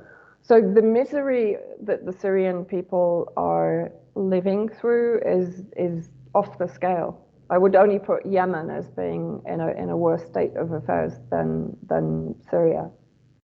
Yeah, I mean, I couldn't imagine it in the slightest how horrible it'd be. But I mean, think about how annoyed people get. You know, right now in the UK, I have a Shell garage that's round the corner, and obviously the price of petrol has been very high, and the cost of living crisis, and people go mad about that. You know, rightly so. But imagine putting yourself in the shoes of a country. I always thought, you know, if someone tried to sanction us because of what Tony Blair and George Bush did, people would go mad. They'd be like, that was out of our control. But we treat other countries like it's their fault. They need to overthrow Saddam Hussein. They need to throw them because they're, you know, partly guilty. And all it takes is some high petrol prices here, and, you know, people go livid. So I couldn't even imagine it there. And, you know, to kind of back you up, there was a US government official, I think in 2019, called Dana Stroll, and she was and she basically says, you know, we are using the sanctions to basically, you know, crush them. The US military owns a third of Syrian territory, which, you know, where their hydrocarbons are and their wheat, which has a lot of talk in Washington. She says we can, you know, block people from opening embassies to normalize relations, and of course block reconstruction of Syria, which she describes as rubble. Still holds from our report or your reflections in light of recent decisions in terms of the sources of U.S. leverage, next steps that we should be taking? So first, I'm just going to give you the 1 minute spiel on what the report did recommend prior to the last month's decisions and developments. We argued in our recommendation section that taken as a whole, even though the United States said there's limited appetite domestically here or on the Hill to match the level of resources or even diplomatic investment of the Iranians and the Russians in Syria, that the United States still had compelling forms of leverage on the table to shape an outcome that was more conducive and protective of U.S. interests. And we identified 4. So the first one was the 1/3 of Syrian territory that was owned via the U.S. military with its local partner, the Syrian Democratic Forces. Now, this was a light footprint on the U.S. military, only about 1,000 troops over the course of the Syria Study Group's report, and then the tens of thousands of forces, both Kurdish and Arab, under the Syrian Democratic Forces. And that 1/3 of Syria is the resource-rich, it's the economic powerhouse of Syria. So where the hydrocarbons are, which obviously is very much in the public debate here in Washington these days, as well as the agricultural powerhouse. But we argued that it wasn't just about this 1/3 of Syrian territory that the U.S. military and our military presence owned, both to fight ISIS and also as leverage for affecting the overall political process for the broader Syrian conflict. There were 3 other areas of leverage. One is political and diplomatic isolation of the Assad regime. This is, in our assessment, one of Russia's goals in the Middle East, is the propaganda win for Russia of rehabilitating Assad on the international stage, of basically forcing the international community to normalize him and welcome him back in without any behavioral changes. So holding the line on diplomatic isolation, preventing embassies from going back into Damascus. 2 is the economic sanctions architecture. So some of this is part of the maximum pressure campaign of the Trump administration on Iran, but there's a whole suite of both executive and congressional sanctions on Syria and Bashar al-Assad, both for human rights abuses in Syria and to the backers of Assad for their activities in support of him in Syria. And 3 was reconstruction aid. So the United States remains the overall largest single donor of humanitarian aid to Syrians both inside Syria and refugees outside of Syria. And there was some stabilization assistance in the part of Syria that was liberated from ISIS and controlled via the Syrian Democratic Forces in northern eastern Syria. The rest of Syria, though, is rubble. And what the Russians want and what Assad wants is economic reconstruction. And that is something that the United States can basically hold a card on via the international financial institutions and our cooperation with the Europeans. So we argued that absent behavioral changes by the Assad regime, we should hold the line on preventing reconstruction aid and technical expertise from going back into Syria. So I guess kind of on the closing kind of question, because I know you've got an interview soon. Obviously, they have kind of failed to block the normalization of relations in, the Arab League. So if you just want to talk on that, but you give me an hour, so I don't want to make you run over too much. Yeah, I mean, basically now, of course, what they're trying to do is to prevent the normalization. I mean, President Assad was recently invited by Saudi Arabia to the Arab League. Sorry, one of the dogs is snoring really loudly. I don't know if you can hear him. He gave a pretty historic speech at the Arab League summit in Jeddah fairly recently. There's been normalization with Egypt. There's Iran and Russia are trying to broker talks between President Assad and President Erdogan of Turkey. That's sort of ground to a halt because Assad's red line is, Turkey's just basically got to get out of Syria and then he might talk, which is perfectly reasonable. And of course, I'm still here. Okay. Camera is my camera. Okay. And so basically what has the US done? It's now brought in, it's proposed a bill, what is it called? The anti-normalization bill, which is going to try and prevent people, again, it's going to punish people for normalizing relations with President Assad, blah, blah, blah, blah. But actually, the thing is, with what's going on in the world today, with the pivot towards the East anyway, and the war in Ukraine, the collaboration now, or the heightened collaboration between Russia and China, African countries starting to push back against US colonization, basically, and French colonization, British colonization, and saying, you had South African politicians and officials saying, we are not going to abandon our relations with Russia. And actually one guy, I think he was an opposition member, said, yeah, we're prepared to arm Russia in Ukraine, which nearly killed, what's his name, Saka of BBC Hard Talk. I mean, he had nowhere to go after that, right? And with the pivot towards the East and the de-dollarization that's going on, and Marco Rubio said fairly recently, if this de-dollarization goes on, what can we do? We don't have our economic warfare anymore. It's not going to be successful. So what do we do? What do we do to put pressure on the countries that are not coming into line, right?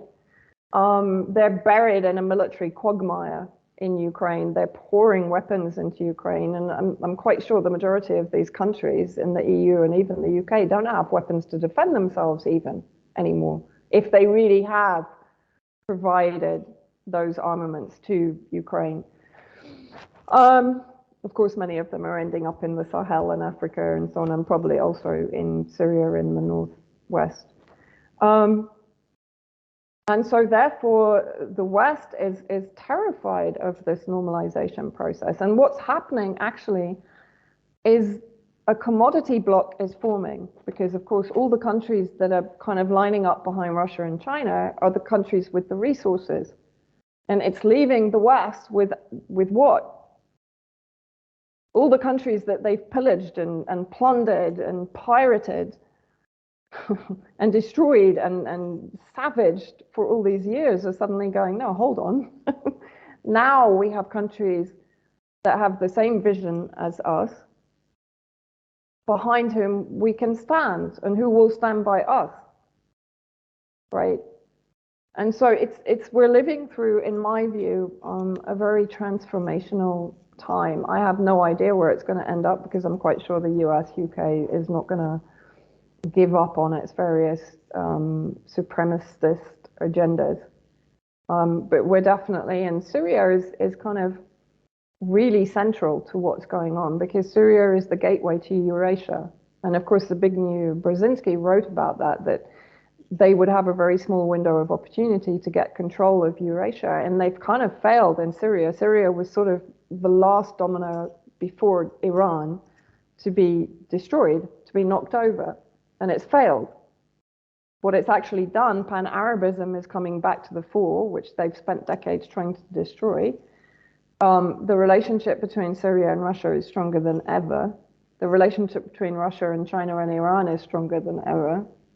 So everything that they were trying to prevent is actually coming to fruition. You know, yeah. Yeah, it's pretty mind-boggling, kind of what they try to achieve and what's actually happening. And again, there's like a clip every day you see of, an African official just like, we're done with it. Like, we're just done with this. We don't care what you say. We're such in a bubble in the West, compared to what people think. They just don't think the same at all. But again, I'd like to thank you for coming on. Do you want to tell people, where to find yourself, your work, and then, feel free to jump off. Mostly these days people can subscribe or please, if possible, donate to my Substack. I'm also on Patreon, I'm sort of clinging on, and YouTube, Telegram, my Telegram channel, and Twitter. For as long as they last, I'm always waiting for the censorship axe to fall, but so far I've survived. Yeah, no, I'll put all of your links in the show notes. I'll get some of it on the screen. But again, thank you for coming on. I really appreciate your time. I recommend people check out your work, check out, your interviews. You've done, loads, you've done talks, about the white helmets we didn't get into. Oh, yeah. The cover in Syria, Iraq, you can never get to it. So I just encourage people to, go out there and look. And I'll, again, put as much as I can in the show notes. But thank you for coming on. And I hope you enjoy your next interview, which is very short. So I will finally let you go. Thanks, Louis, and thanks for doing what you're doing. It's really important for people coming up into the world that we're living in right now to get a better handle on what's been happening. So thank you for what you're doing also. That's okay. Thank you. All right. Take care. Bye. What my constant cry was that our biggest problem is our allies. Our allies in the region were our largest problem in Syria. The Turks were great friends, and I have a great relationship with Erdogan, which I just spent a lot of time with. The Saudis, the Emiratis, etc. What were they doing?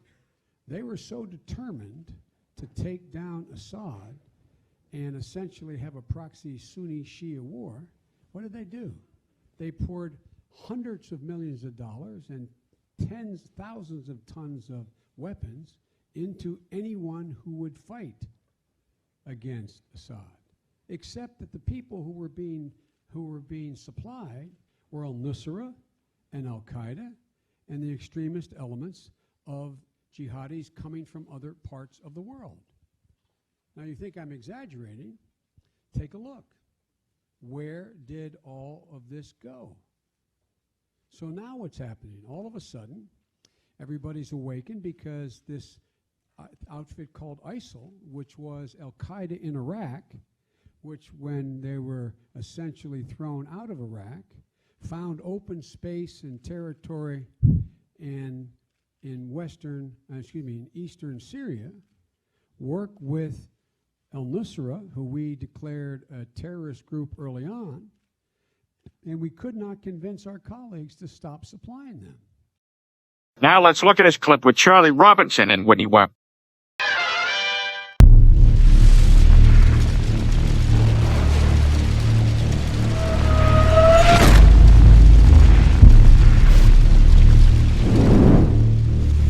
Right. So Erik Prince is best known, as you brought them up already, for being the guy behind Blackwater, which has undergone a few transformations since it was named Blackwater. I think now it's Academy, and I think it's actually owned by Apollo Global Management, Leon Black, funny enough. Black. Yeah. So I wonder if he negotiated those deals over at Epstein's house.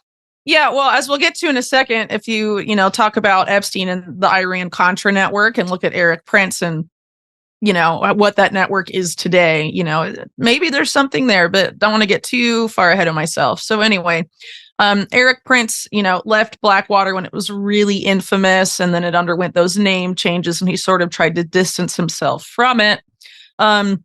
And has been involved pretty much ever since then in lobbying the U.S. federal government to privatize various other war efforts, most recently in Ukraine, where he was trying to sort of pitch his services to both sides. So not just like the US, right, but also the Wagner Group of Russia. And then, of course, before then was trying to push for privatization of the Afghanistan conflict, and also I think AFRICOM stuff, basically U.S. military operations in Africa. And at that same time, he also got increasingly involved with Chinese state-owned companies through his Frontier Services Group. And some of the subsidiaries of that, and it was sold, the main owner of that, while Prince was running it, was CITIC, which is one, I think, the largest Chinese state-owned conglomerate. But obviously a lot of ties to the CCP there. And then, of course, it gets weird when you consider that Erik Prince has long been very close to Trump land, which is supposed to be very anti-CCP. And why are they so welcoming of this guy? We can get into why that might be later. But essentially, Erik Prince is this operative, I guess I would say. And he's sort of, it's been forgotten, I guess you could say, that he was very close to the CIA while he ran Blackwater and is a documented CIA asset, at least until 2010. But you could argue probably later than that. And at the very least, he's definitely come under the influence or under the pay, he might be on the payroll. Probably both of Israeli intelligence, which is sort of what this article is about, because he got involved with this woman who you mentioned earlier, Lital Lashem, who is provably part of this Epstein Ehud Barak network of Israeli intelligence.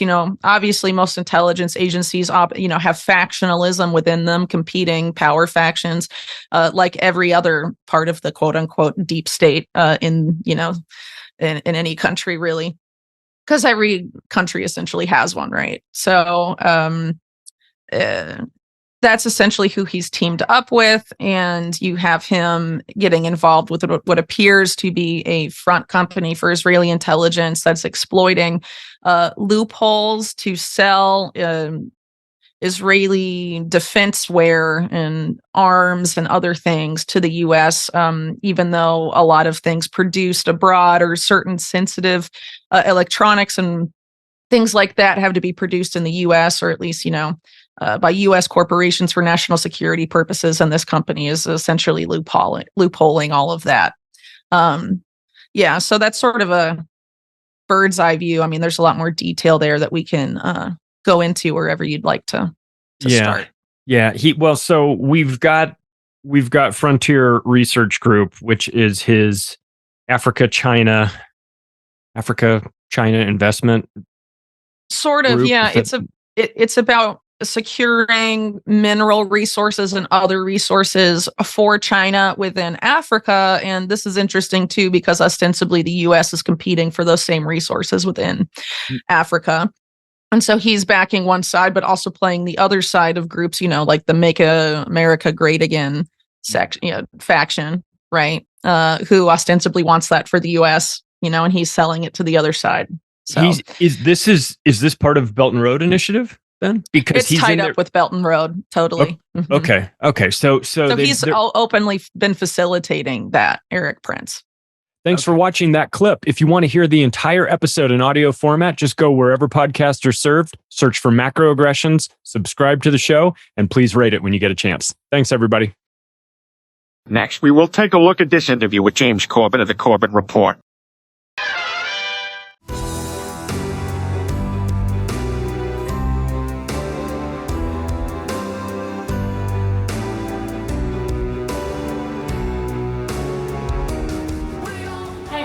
This is Veronica Kirilenko of the New American Magazine. We're in Bath, UK, covering the Better Way Conference, hosted and organized by the World Council for Health.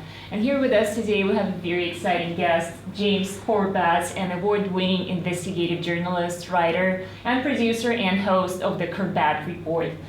James, it's so good to see you. I would like to ask you first this. You've been researching and investigating the emergence of the biosecurity state and weaponization of healthcare for at least couple of decades, if I'm not mistaken. So please tell us about your professional interest in this subject. So it started back in the later part of the 2000s, so 2008, 2009. I started investigating biosecurity in medical martial law and other such terms that were not very popular at that time. Not a lot of people knew about them, but I saw in the wake of the 2001, not only of course 9/11, but the anthrax attacks, that there was a weaponization of the biosecurity state that was taking place. And the laying into law, the legislative framework for medical martial law, medical lockdowns, quarantines, forced inoculations, all of that was being put into place methodically through a legislative process. In the United States specifically, but of course it was happening all over the world. And I was trying to ring the alarm bell about it at the time.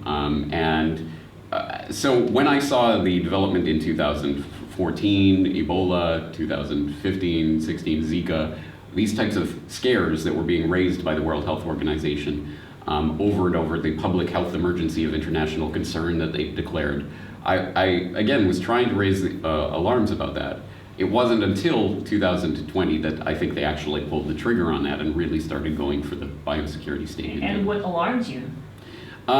It was the laying of the infrastructure that I saw that was taking place. So for example, in 2009 with the swine flu pandemic, which actually turned out to be a less deadly flu pandemic than regular flu season, but nonetheless was hyped up to be an incredible, important thing that we had to start shutting down. I was teaching schools at schools in Japan at that time. They were literally shutting down schools because they were afraid the children were going to get swine flu and all of this. They were, of course, hyping the vaccines.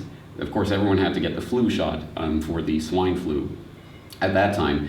And so when it started to come out, as the Council for Europe and the British Medical Journal, I believe it was, conducted a special investigation after the fact and discovered that indeed, yes, most of the people who were on the advisory board of the World Health Organization Advisory Council that advised them to declare this public health emergency of international concern for the swine flu, most of them had ties to the very pharmaceutical manufacturers who then directly benefited from that declaration by getting all of the contracts for of course, vaccines, Tamiflu, all of these types of pharmaceutical interventions that were predicated on that. So I saw this was a swindle that was happening over and over. And I also saw the laying of the Model Health State Emergency Powers Act, which had been, again, formulated in the wake of the anthrax attacks, and then passed in individual states all around the U.S. The majority of states now have passed some version of that legislation that literally allows governors to become essentially medical martial law dictators. Mm-hmm. So this was very concerning, and I knew that the development of bioweapons, all of this was happening in the background, and unfortunately, I foresaw something like what happened in the past few years happening. The thing that really surprised me about it was how much people accepted what happened, how quickly people just accepted the idea of lockdowns. Yeah, this is interesting. So what's the underlying agenda of these developments? Because obviously it's hard text with such a complicated, sophisticated architecture in place, lots of money involved. So they would say that, well, our environment breeds more and more deadly pathogens because of the climate change we're being told right now, or that we as the good guys need to be on top of biosecurity and develop this kinds of measures, countermeasures to protect our populations from bioterrorism. So do you see other forces and motives in play? Absolutely. So the idea is to declare essentially emergencies of various sorts to justify things that could never be justified in times of non-emergency. And obviously the events of 9/11 were the terrorist emergency, which allowed for the formation of the Homeland Security complex. The events of the past few years are the justification, or at least supposedly the justification, for the laying of the biosecurity infrastructure. Next, we're going to have the climate emergency. Mm-hmm. And all of these emergencies are going to merge in various ways. Bioterrorism, of course, can be merged quite easily, and we've seen the specter of that being raised. Also the climate emergency and climate lockdowns, and all of these ideas start to merge into one thing. It reveals, I think, what this is really about, which of course is not about protecting public or promoting actual health. It's about finding ways to institute more and more centralized control over humanity. And the ultimate, I think, where this is ultimately heading, although it sounds crazy and science fiction-esque, I think this really is heading towards some sort of transhumanist push for more and more mechanical interventions in our bodies of biomedical nature. Eventually, the brain chip and the merging of humanity with machines is, I think, the goal that is being driven towards. One of the hottest topics of this conference is the protection of individual and national sovereignty in context of the WHO's attempts to expand its powers. So what are the key legal developments that people need to be aware of? I think people need to understand, first and foremost right now, with regards to the World Health Organization and what it is pushing, there are two parallel processes that are happening right now. One is a push for a treaty of some sort, although they won't call it a treaty because treaties have to be ratified by various member states and what have you. They're going to call it a convention or an agreement of some sort, which will then be automatically implemented in every WHO member state, which is basically the entire world. At the same time, they're also amending the International Health Regulations, which is a legal document that is part of the World Health Organization. It's been passed in and amended in multiple forms over the years, but the latest iteration was in 2005 after SARS Part 1, the original scare back in 2003. There was a push to amend the International Health Regulations to make them more powerful, more effective, more teeth, essentially. And that's what created the concept of the public health emergency of international concern, which is this declaration that the World Health Organization Director General can make unilaterally, actually, as it turns out. In fact, we saw that with monkeypox, the monkeypox scare last year. The Advisory Council was actually majority against advising the Director General to declare a public health emergency over that. He declared it anyway. So what that does is institute a lot of this framework for the biosecurity state that we've been talking about. They are now attempting to amend those international health regulations to make them even more binding and even more strict on various national governments, to give World Health Organization more power to bring in what Bill Gates has called pandemic firefighting teams that will be able to go into any spot where there seems to be something developing and start the lockdowns, inoculations, whatever they need to do. So this is the vision that we're moving towards. It's happening in this parallel process that's happening mostly behind closed doors. There's some fig leaf of some public participation, but that doesn't mean anything. They don't have to actually implement anything that the public says. These are unelected officials that have incredible control over people's lives, as we've seen in the past few years. Most people don't even know this process is happening. And even if and when they do discover that it's happening, there is very, very, very little recourse for the average person involved in this. Essentially, if your country is a member of the World Health Organization, which basically every state on the planet is, you will automatically be subject to these provisions once they are passed, unless your government puts specifically into writing, no, we object to this and we are not going to follow this. But not every country is on board with this. No, there are signs of resistance, and in fact, I was very heartened to see just a couple of weeks ago, even on the steps of the Capitol, there were a group of congressmen that were talking about pulling out of the WHO altogether. That is the type of rhetoric that we at least need to be starting to hear, and it is good that we are starting to hear it, but I think there needs to be a much more broad, widespread social movement. People have to be aware that this is happening. People have to be aware of the importance of it. People have to be pushing this. Politicians love to get out in front of a parade and pretend that they started it. So if we form the parade, we must exit the WHO. There will be politicians who, even just to preserve their own political future, will get out in front and start waving that flag. Well, the ideology that surrounds it, it serves as the basis of seems very deeply inhumane, because James, think about that. They want to centralize power essentially to save us from ourselves, because if climate change is driven by human activity, then we are the footprint, the carbon footprint they're trying to reduce? Absolutely. Yeah. In fact, it's not just inhumane, it's anti-human. This is a fundamentally anti-human agenda, and it's predicated on the idea that we are essentially useless eaters. All we do is emit carbon, and we are just a burden on the planet. And that mindset is truly what we are facing. And the worst part about that is, of course, I understand why oligarchs who want to rule over the planet would have that mindset and would try to inculcate that. But the fact that the public has swallowed that so much and believe that humans are a cancer on the planet and there are too many people, we have to get rid of a bunch of people. People are starting to adopt that. To the point where there are, of course, people who are voluntarily, I'm not going to have children, I don't want to be a burden on the planet. Well, of course, that is every individual's choice to make. But I would hope that people are making it based on their own understanding of the world and not something that's being foisted upon them by a truly predatory elitist class that want to rule over people and want them to desire their own death. Why people turned out to be so gullible? It's really surprising, because in the West, people are usually very intelligent, very educated, and you'd expect them to see them the root cause and the agenda that drives it. I think it's on the surface, but apparently it's not. So many people would just believe what they hear on the news. Unfortunately so, and to be fair, I think there have been hundreds of years of very finely tuned propaganda and psychological experimentation. I think with each iteration of these great catastrophic catalyzing events, there is more information that the would-be ruling elite have about human nature, human psychology, how people respond to these types of situations, and how they can be manipulated into believing the next one. And so I think the machinery of propaganda gets more refined with each iteration.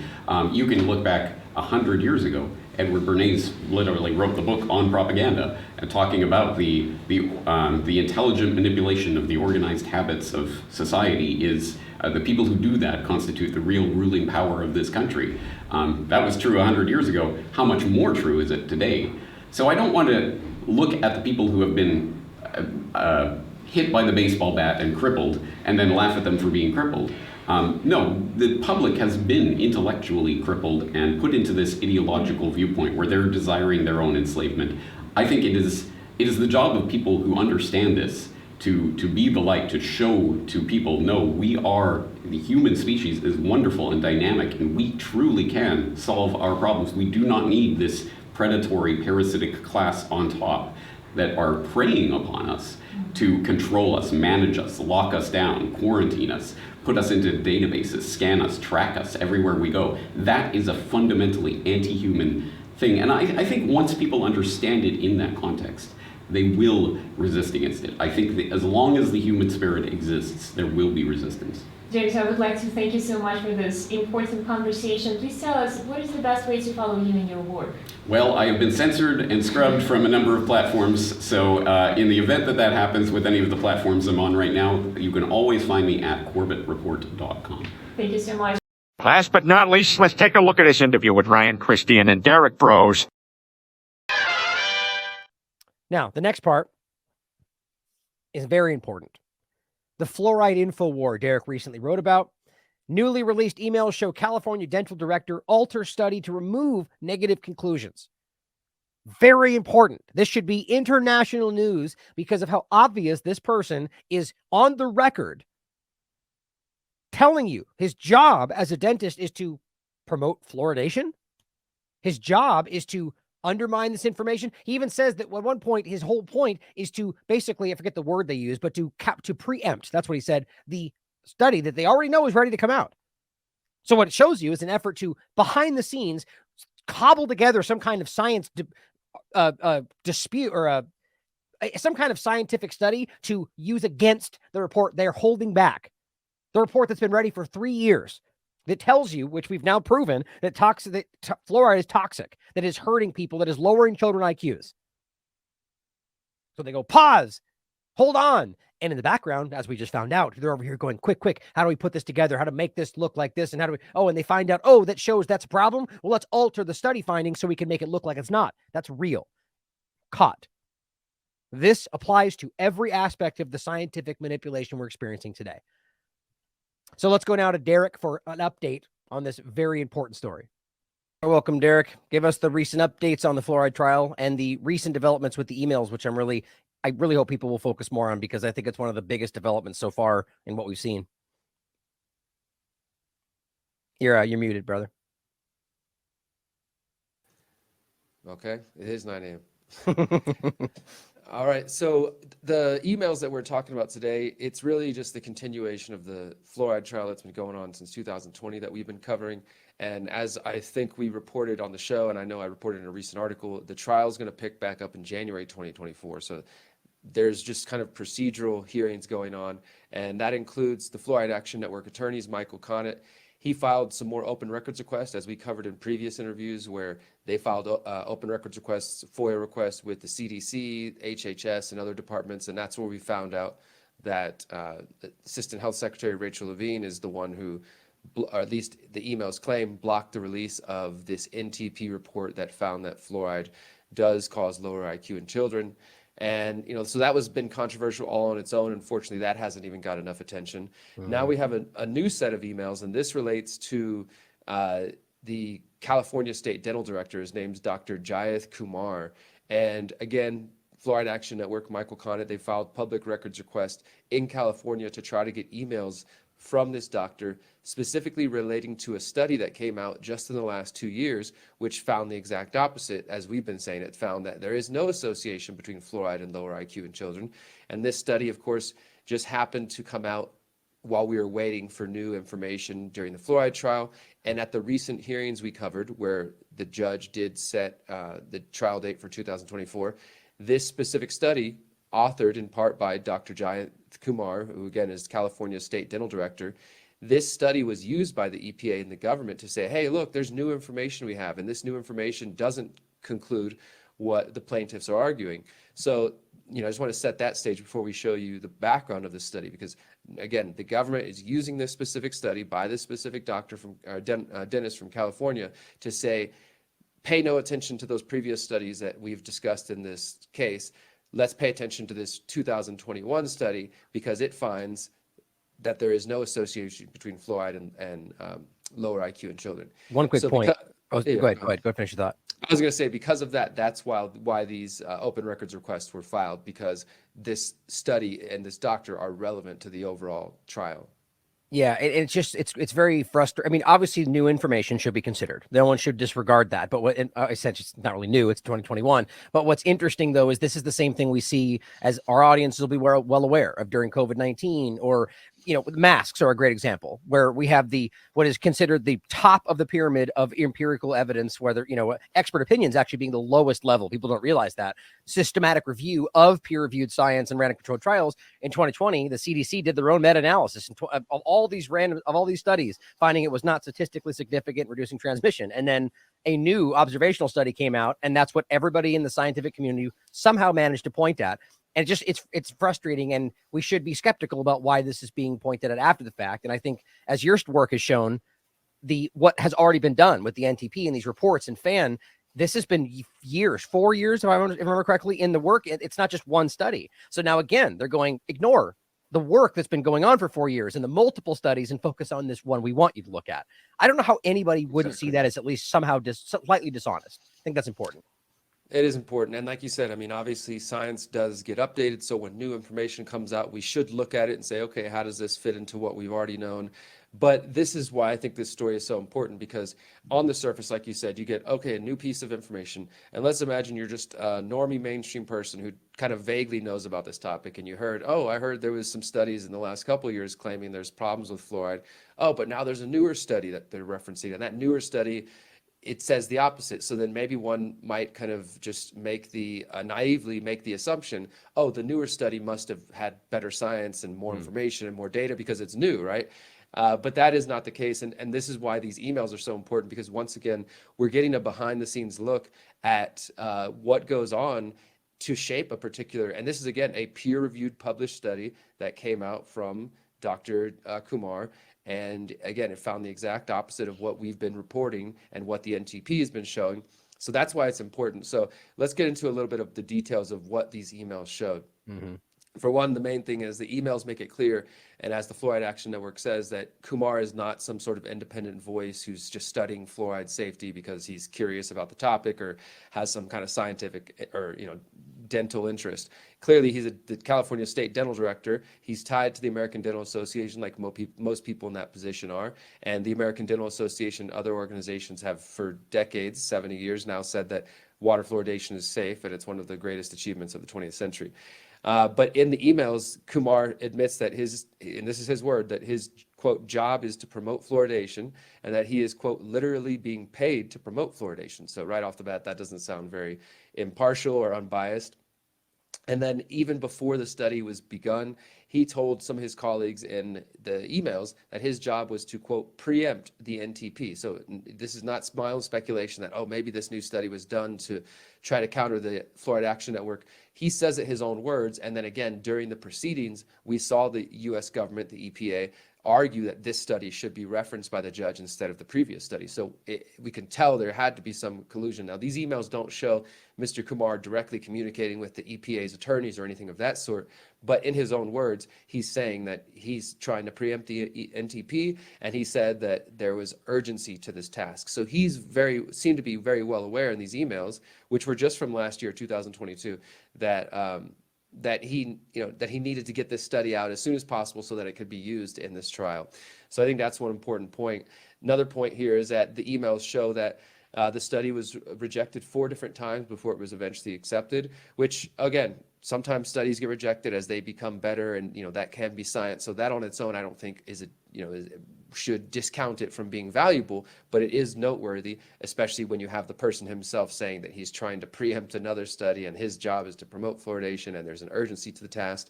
One peer reviewer, the emails show, labeled this study superficial, unbalanced, and misleading, and even said that the study had misinformation in it and, quote, would fuel more controversy rather than stimulate prudent science-based decisions. So those are just some of the background conversations happening, and that's what I think is important, as well as the emails we previously had with the NTP study, where you can actually see the peer reviewers' comments, because that gives us, the average people, a peek into a world that we normally have no access to, right? We're just assumed, people are told, oh, this study was peer reviewed, so that's supposed to mean something, but you don't really see the conversations that led to it getting there. And we can assume, or we're told, well, the conversations that lead to it getting published are all in the name of science and getting to the best information.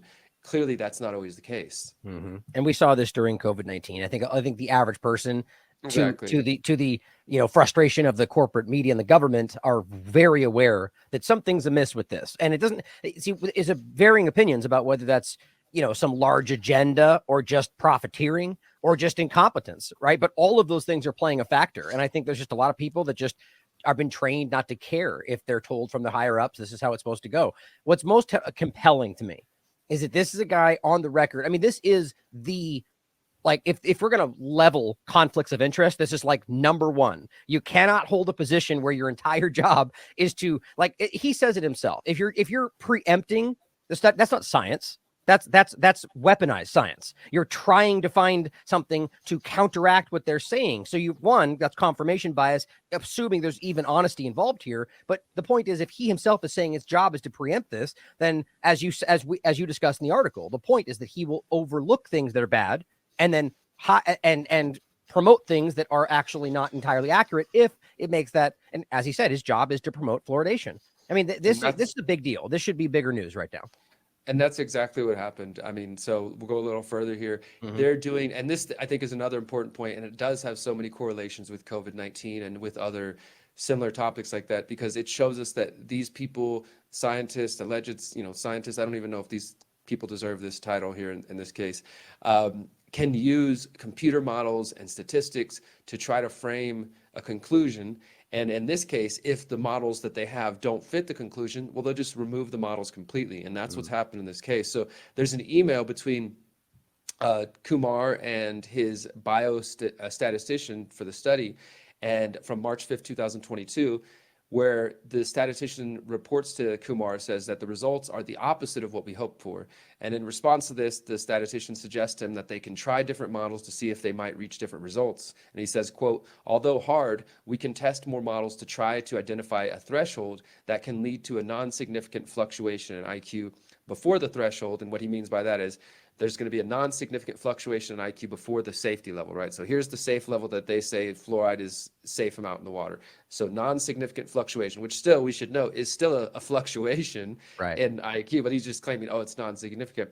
And then after that threshold level where they claim it's safe, a significant drop in IQ. And what this means is simply he's trying to say, okay, well, let's just fudge the numbers a little bit so that the drop in IQ comes after the levels that we claim are safe and not before. And that's exactly what they ended up doing. And then they tried to present this study. So once that's a lie. That's dishonest. It's using models and it's using science, quote unquote, to try to reach conclusions. So once they did that, though, and then they eventually decided, you know what, it's not going to work. Like, let's just take the whole meta-analysis reference out of there. They came to this conclusion.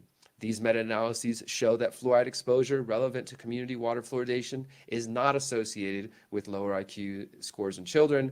And then this study, this paper did get accepted, and it was published in Pediatrics, and then was promoted by the American Dental Association as a basis for why the NTP should postpone its report. So again, you can see how we don't have the emails specifically showing Kumar communicating with the NTP or the ADA or any of that at the moment, but it's clear that as soon as this study came out, the ADA steps in and is like, hey, this is why we should ignore the NTP's conclusion, and they're trying to get Director Wojcik, Richard Wojcik of the NTP, to delay the release of the NTP draft report. So for those who don't know kind of on that background, this draft report's been going on for years now. We finally got to a point in the last 6 months where the draft reports from 2022, May and September, were released, and we've reported that on this show. And those conclusions in those draft reports specifically say that fluoride does cause lower IQ in children and has a number of different other problems, but that's still just the draft report. So the final report hasn't come out, and just in the last couple months we had the Board of Scientific Counselors vote unanimously that the report should be released, but now it is in the hands of the NTP director, Richard Wojcik. He's the one who gets to decide whether or not this comes out. And as I remind people in this article, we have a previous court declaration where Wojcik himself claimed responsibility for blocking the release of this NTP monograph. So the man himself, whether it was Rachel Levine or Richard Wojcik, they've both been named. Wojcik himself kind of taking responsibility. He probably is covering for his boss, so he can, so it doesn't have to go any higher than him. But the point is, the people who claim that they blocked the release of this report in the first place are now in charge of deciding whether or not it's even going to come out. And now we have some more insight into how other studies like this are being manufactured to try to discourage the release of this report. And it's, this should be like front page news. Right. You have science, and I've reached out. I did my due diligence. I have emailed Dr. Kumar at least twice now, and I don't expect he's going to respond. I think that's the thing, is there's these bureaucrats that most of us will never know their names or see their faces are taking actions like this, which are largely consequential and clearly are going to shape the direction. Because what if the NTP does decide not to release the report anymore, and they say it's because, well, we have new information, like this study from Dr. Kumar? Well, then we could see that was exactly what they're aiming for, and hopefully that's not what happens. But if it does, then they won. They've had the effect of manufacturing science to reach the conclusions that they want us to believe, and that is a very dangerous place for us to be. But again, we saw this all through COVID-19. Yeah, well, man, your work on this has been stellar, and it's unfortunate that this is not getting the attention it deserves, because this is as you said, this should be international news. I mean, this is a really big deal. We've talked about p-hacking, the idea of how science can, you just continue to change up the stats until you get something that seems relevant. And there's some scientific method there to some degree, but it's dishonest, and other scientists will acknowledge that. So I hope this will get the attention it deserves. And I know you'll be keeping up on the story. So thank you for keeping us apprised on this. And we're looking forward to your next report. Absolutely. Thanks for having me on, brother. Yeah, as always, man. All right, well, let's get back to the daily wrap up. Thanks again for tuning into another episode of the Independent Review. See you next week.